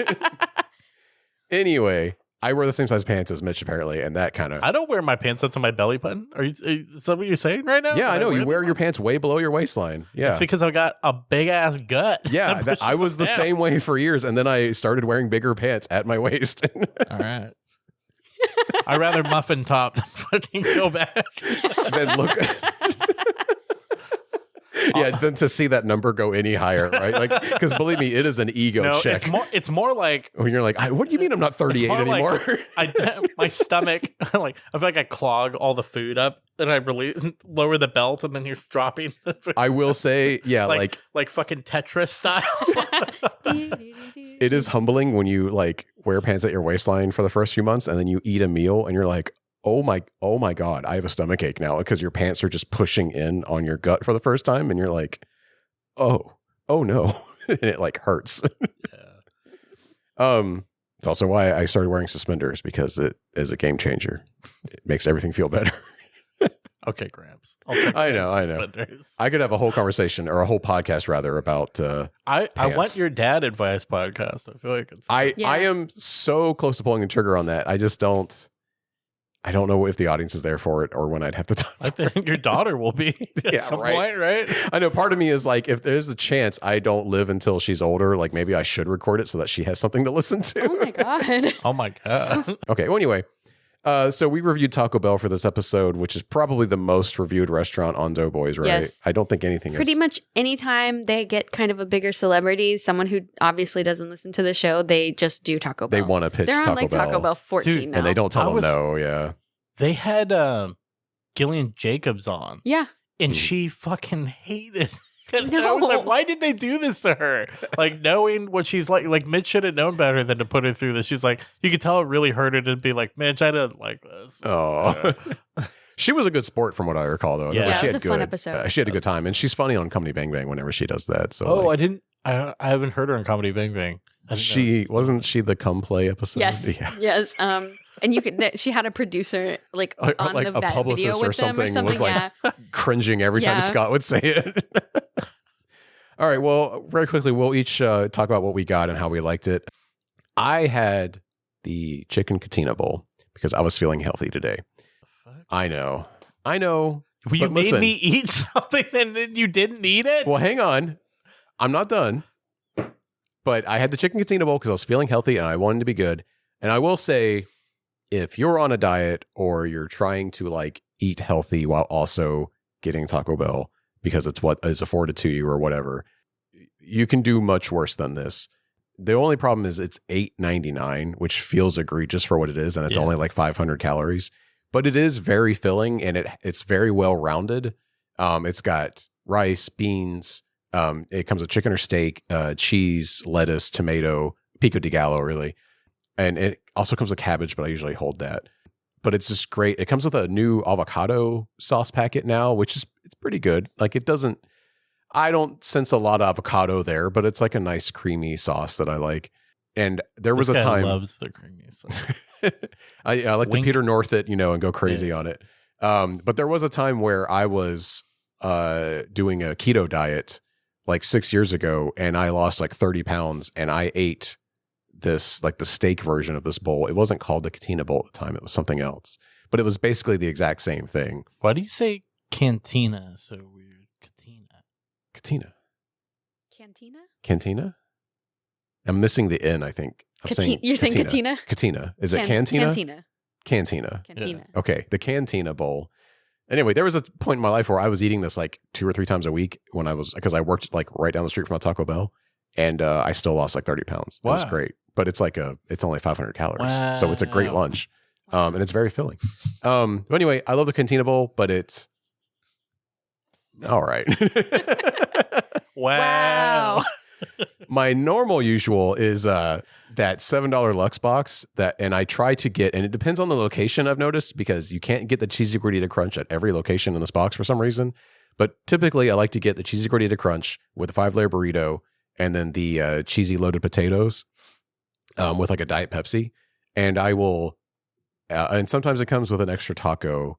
I don't think they do that anymore. Did they like downsize the box or something? It's always changing. It keeps changing. Yeah. I feel like they use it to kind of like show off new menu Yeah, they push the items new to- thing now. Well, sometimes, but if you order on the app, you can actually customize that box and get all of these things. Yeah. But it's location dependent also, and there's like But 3 different locations. It's called the within- Discovery Lux box because they're putting new items in. Yeah. Well, the That's why it's called Discovery the one Discovery is box. not the one But that you that's can like order online. but I'm saying like when you show up, Oh yeah, it doesn't on the menu. show on the menu like Yep. the other Oh. boxes. It just says Discovery because that's how they Yep. give you. It's kind of a cool tactic because they're giving you stuff that's like staples that people like, Yep. and then they give you another item, and then they that's rotate new. one of them. Yeah, Yeah, to Yep. kind of introduce. And that's usually when I'm in a hurry and I didn't look ahead of time or order on the app.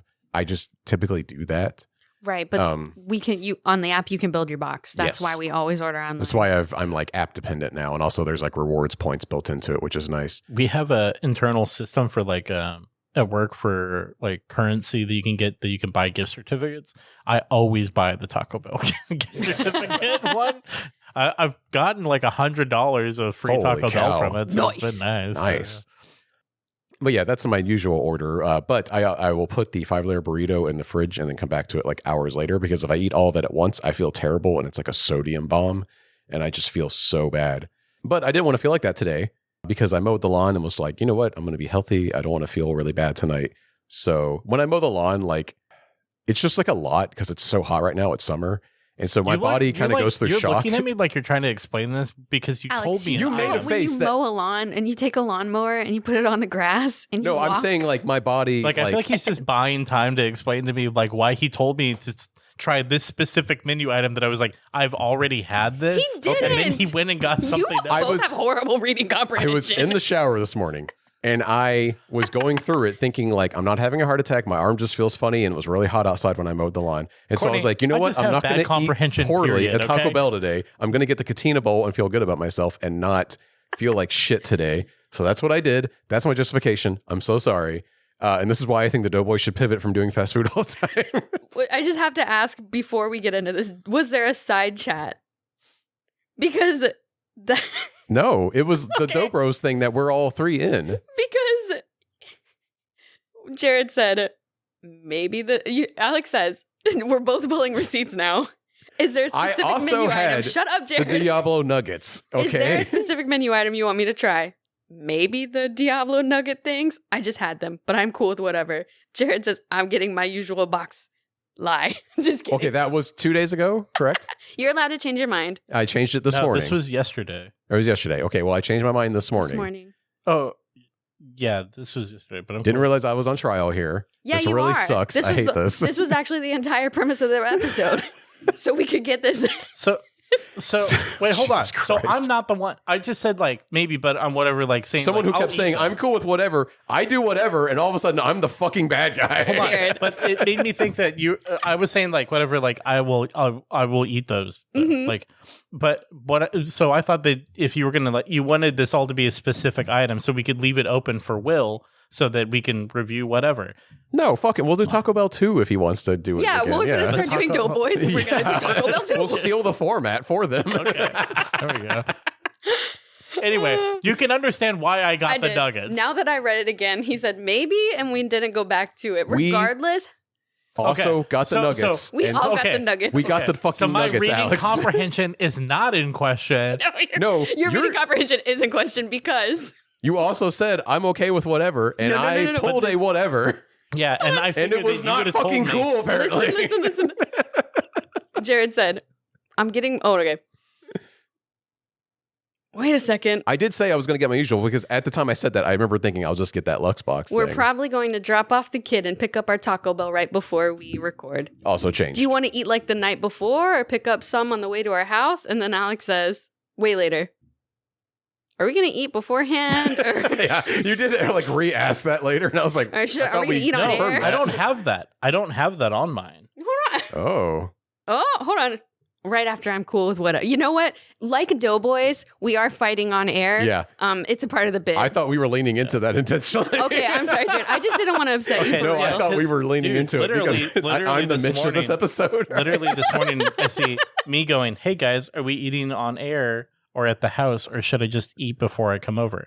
And then you go, "We're eating beforehand, but if you need to when you get there, that's fine." And I said, "I ate and wrote some notes."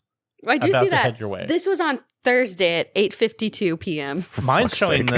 this Amelia, morning. come in here and Hold settle on, this for hold us. Are you talking about? Amelia, what does your text thread say?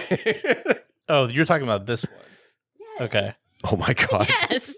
Anyway, I also, with Kourtney, got a box of the Diablo nuggets, the spicy chicken nuggets that they have, because I wanted to try them. Kourtney ate most of them, but I did have one.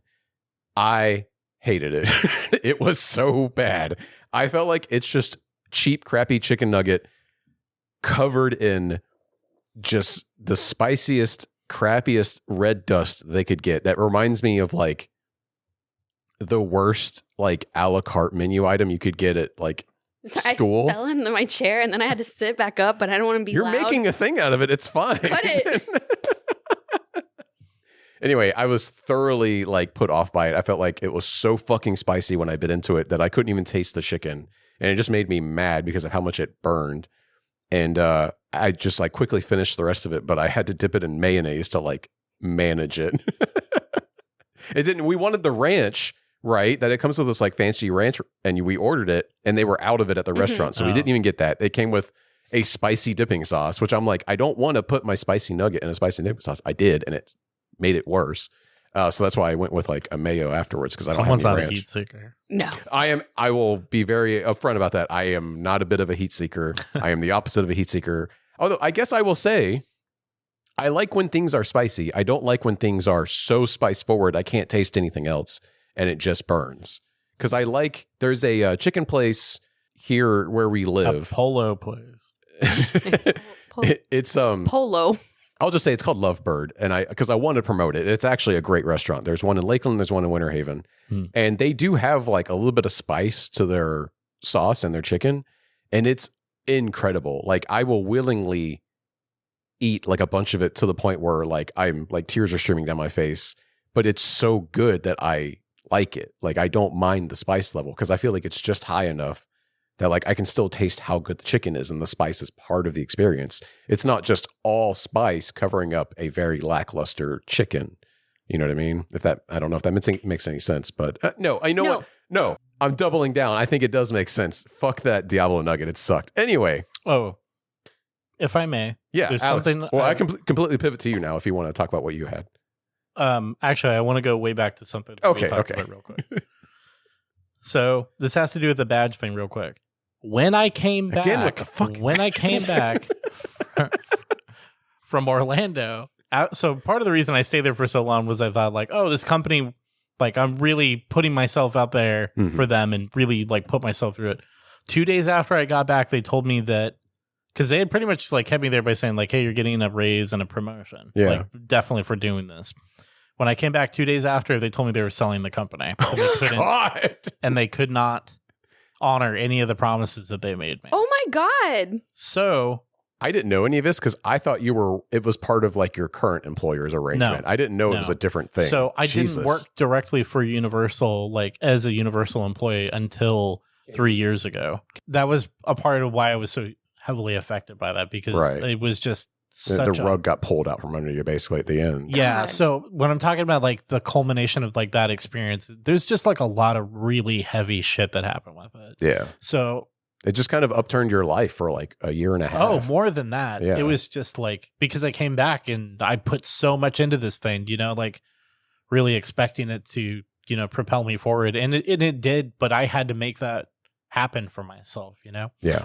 But anyway, on to some nuggets. These fucking nuggets. Fucking nuts. So a little bit of history with Taco Bell for me. So Nicole gets to the podcast, my best friend, my platonic life partner. She is gluten free, and there's actually a bunch of good options on the Taco Bell menu, and the tacos, even the Doritos, like dusted tacos, are all gluten free. So there was a place in Orlando that used to have gluten free wings, but they were like corn like coated.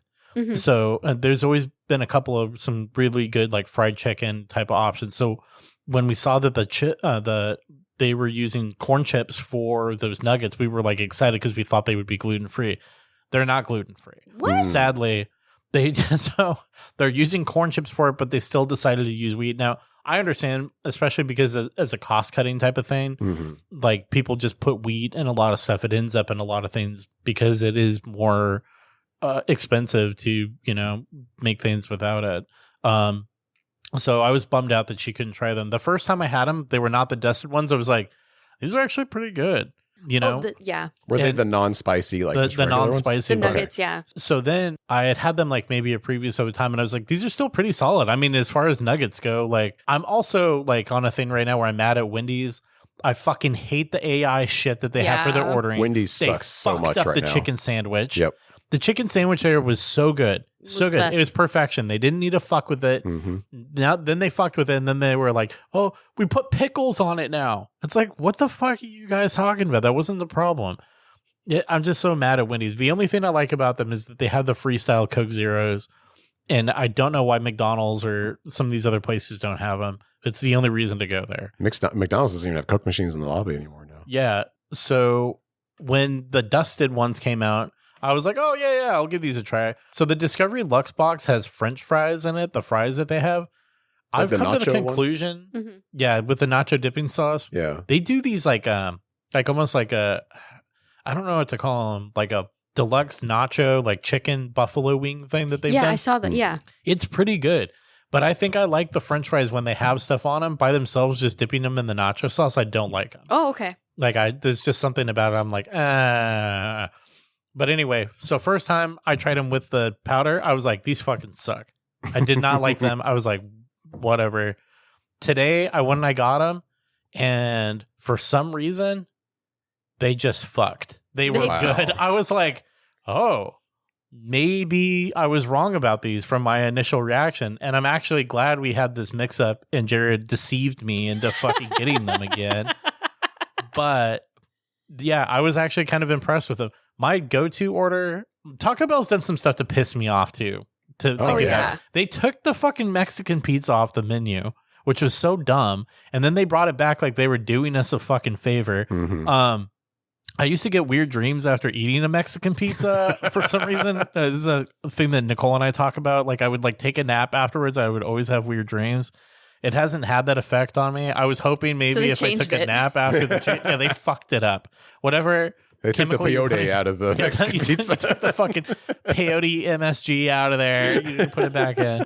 It's weird. I don't know if I just had a bad batch. Also, one thing I didn't like about this run though was I got like 3 of the nuggets. One side of them was coated in the dust and the other side didn't have fucking shit on it. Just like throw some sand on there. All right. Yeah, I did go to them pretty early in the morning. The Taco Bell near my house, the staff is always really nice. They're pretty cool. My bag ripped when the lady was handing it to me and I saved it. I feel like that should have distributed the powder. Just mixed it a little bit. It may have got it on the one side of the 3 that you got. the other 2. Yeah, because there's like 5 in it.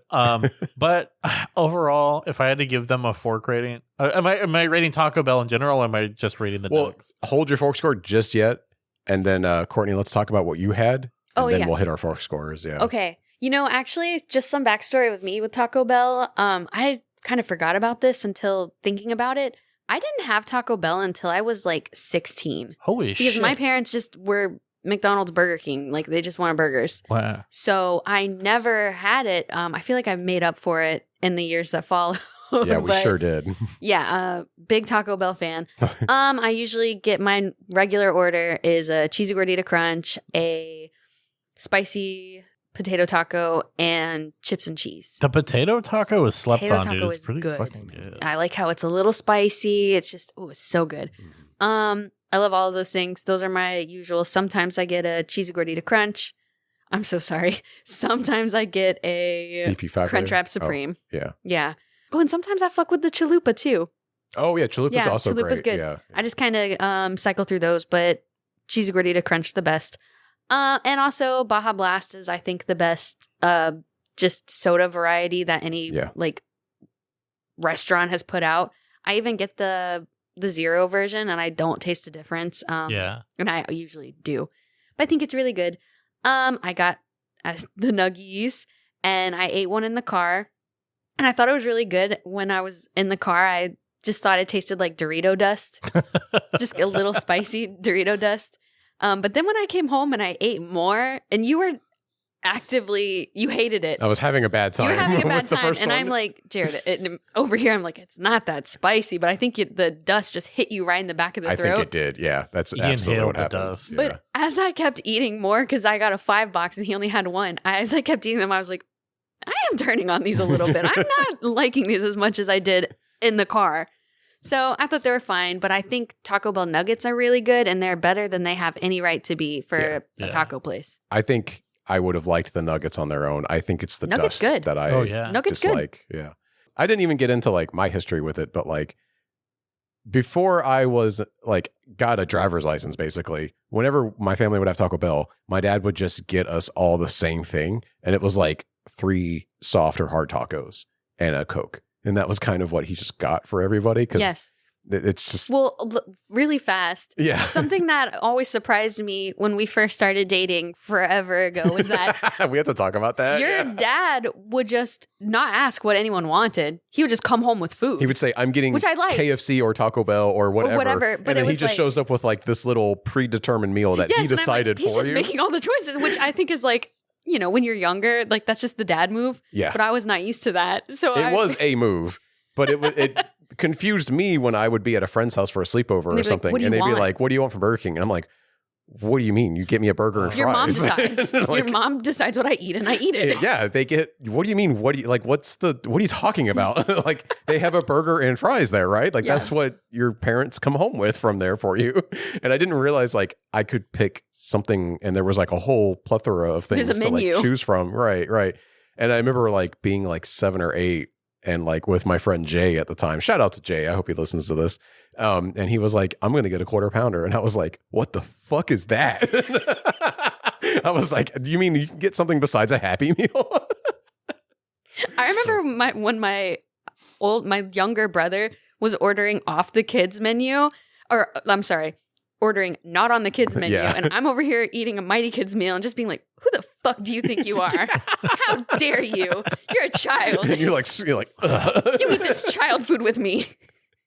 But yeah, I went to Taco Bell a lot as like, especially when like I was like college aged and could drive, because it was so affordable. Like you could load up on the value menu thing and have like 5 or 6 things for like just a few bucks.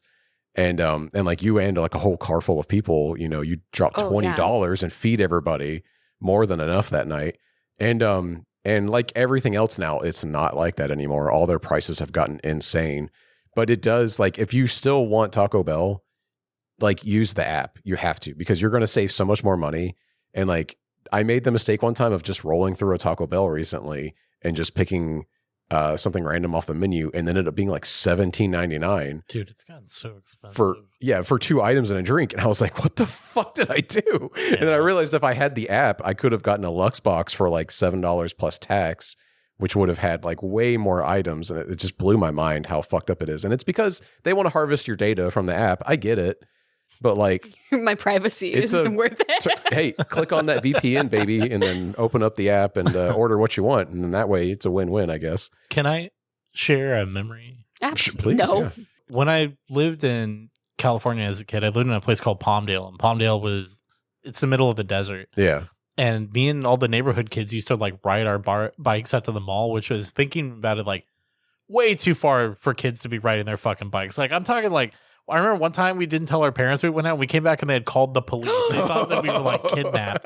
But anyway, there was a Taco Bell near the mall. And I have a distinct memory about when they re-released the Star Wars movies with the CGI stuff that they had. Yeah. The original trilogy.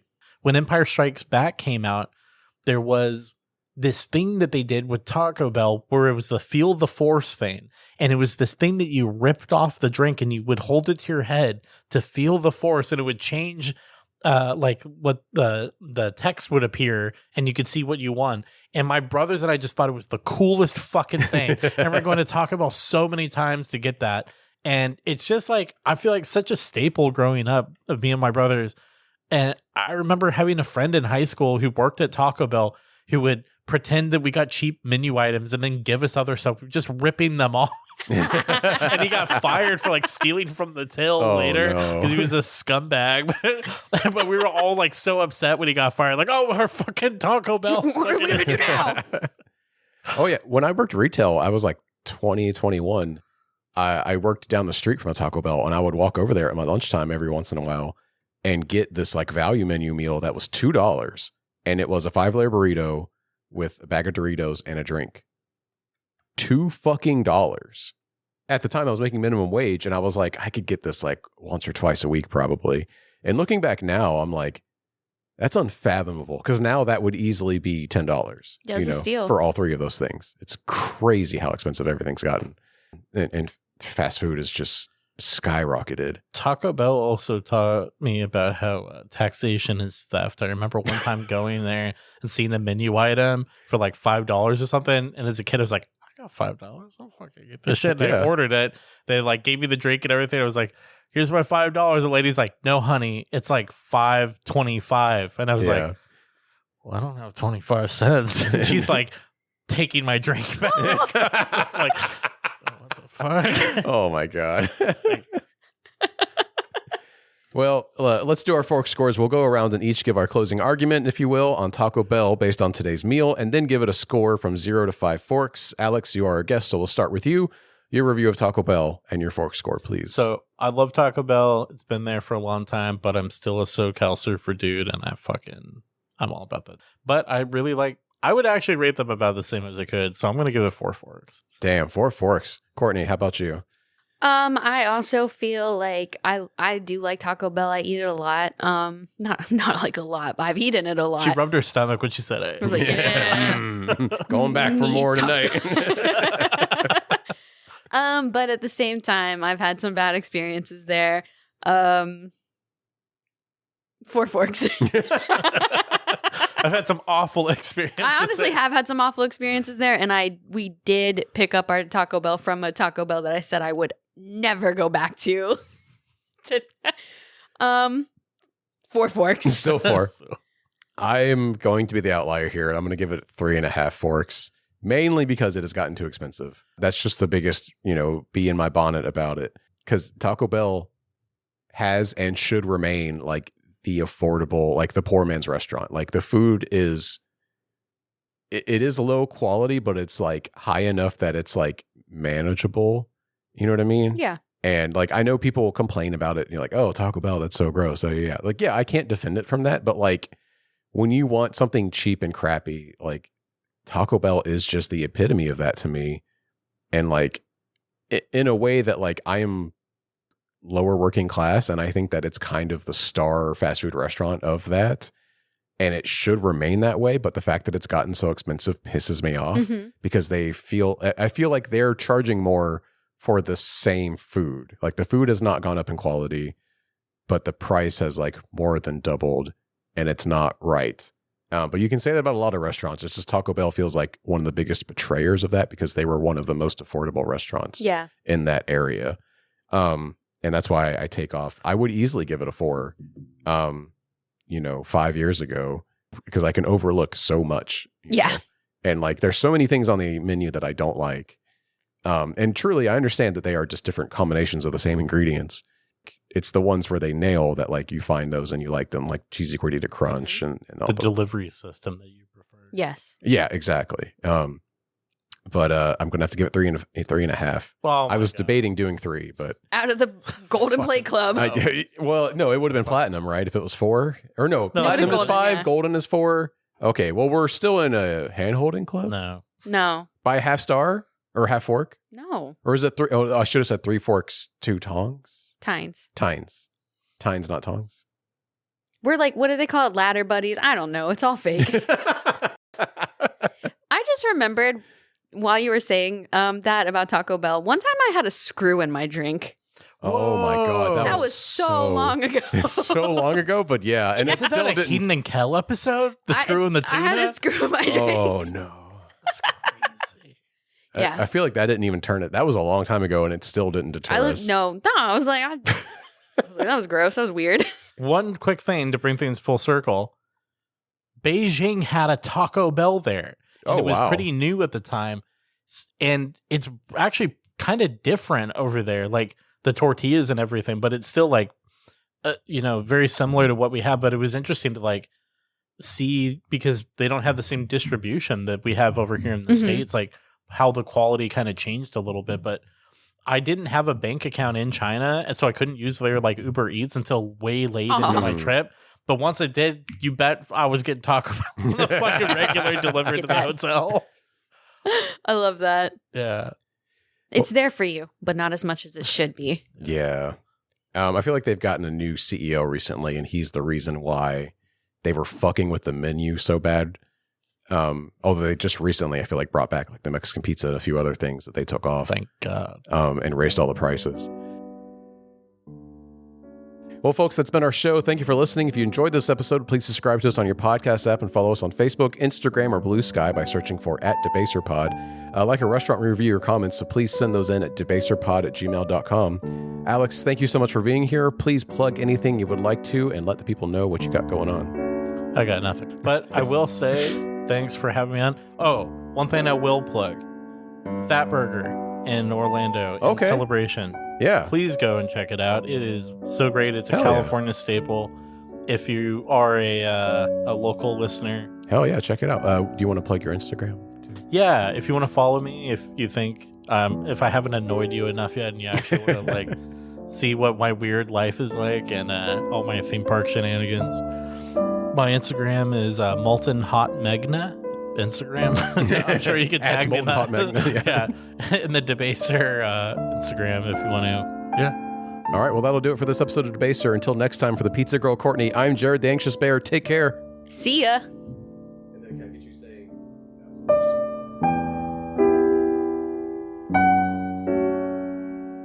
Debaser is hosted and produced by Will Taylor and Jared Rusk. The show is mixed and edited by Jared Rusk. The intro is by AJ Stillebauer. You can find more of AJ's work at ajstillebauer.com. The cover art is by Dog Bites Back on Instagram. Check out debaserpod.com for links to all of our episodes and more. You can email the show at debaserpod@gmail.com. Please remember to subscribe to us on your podcast app and follow us on social media by searching for @debaserpod. Special thanks to Haley and Kourtney for their love and understanding. Thank you for listening, and take care of each other.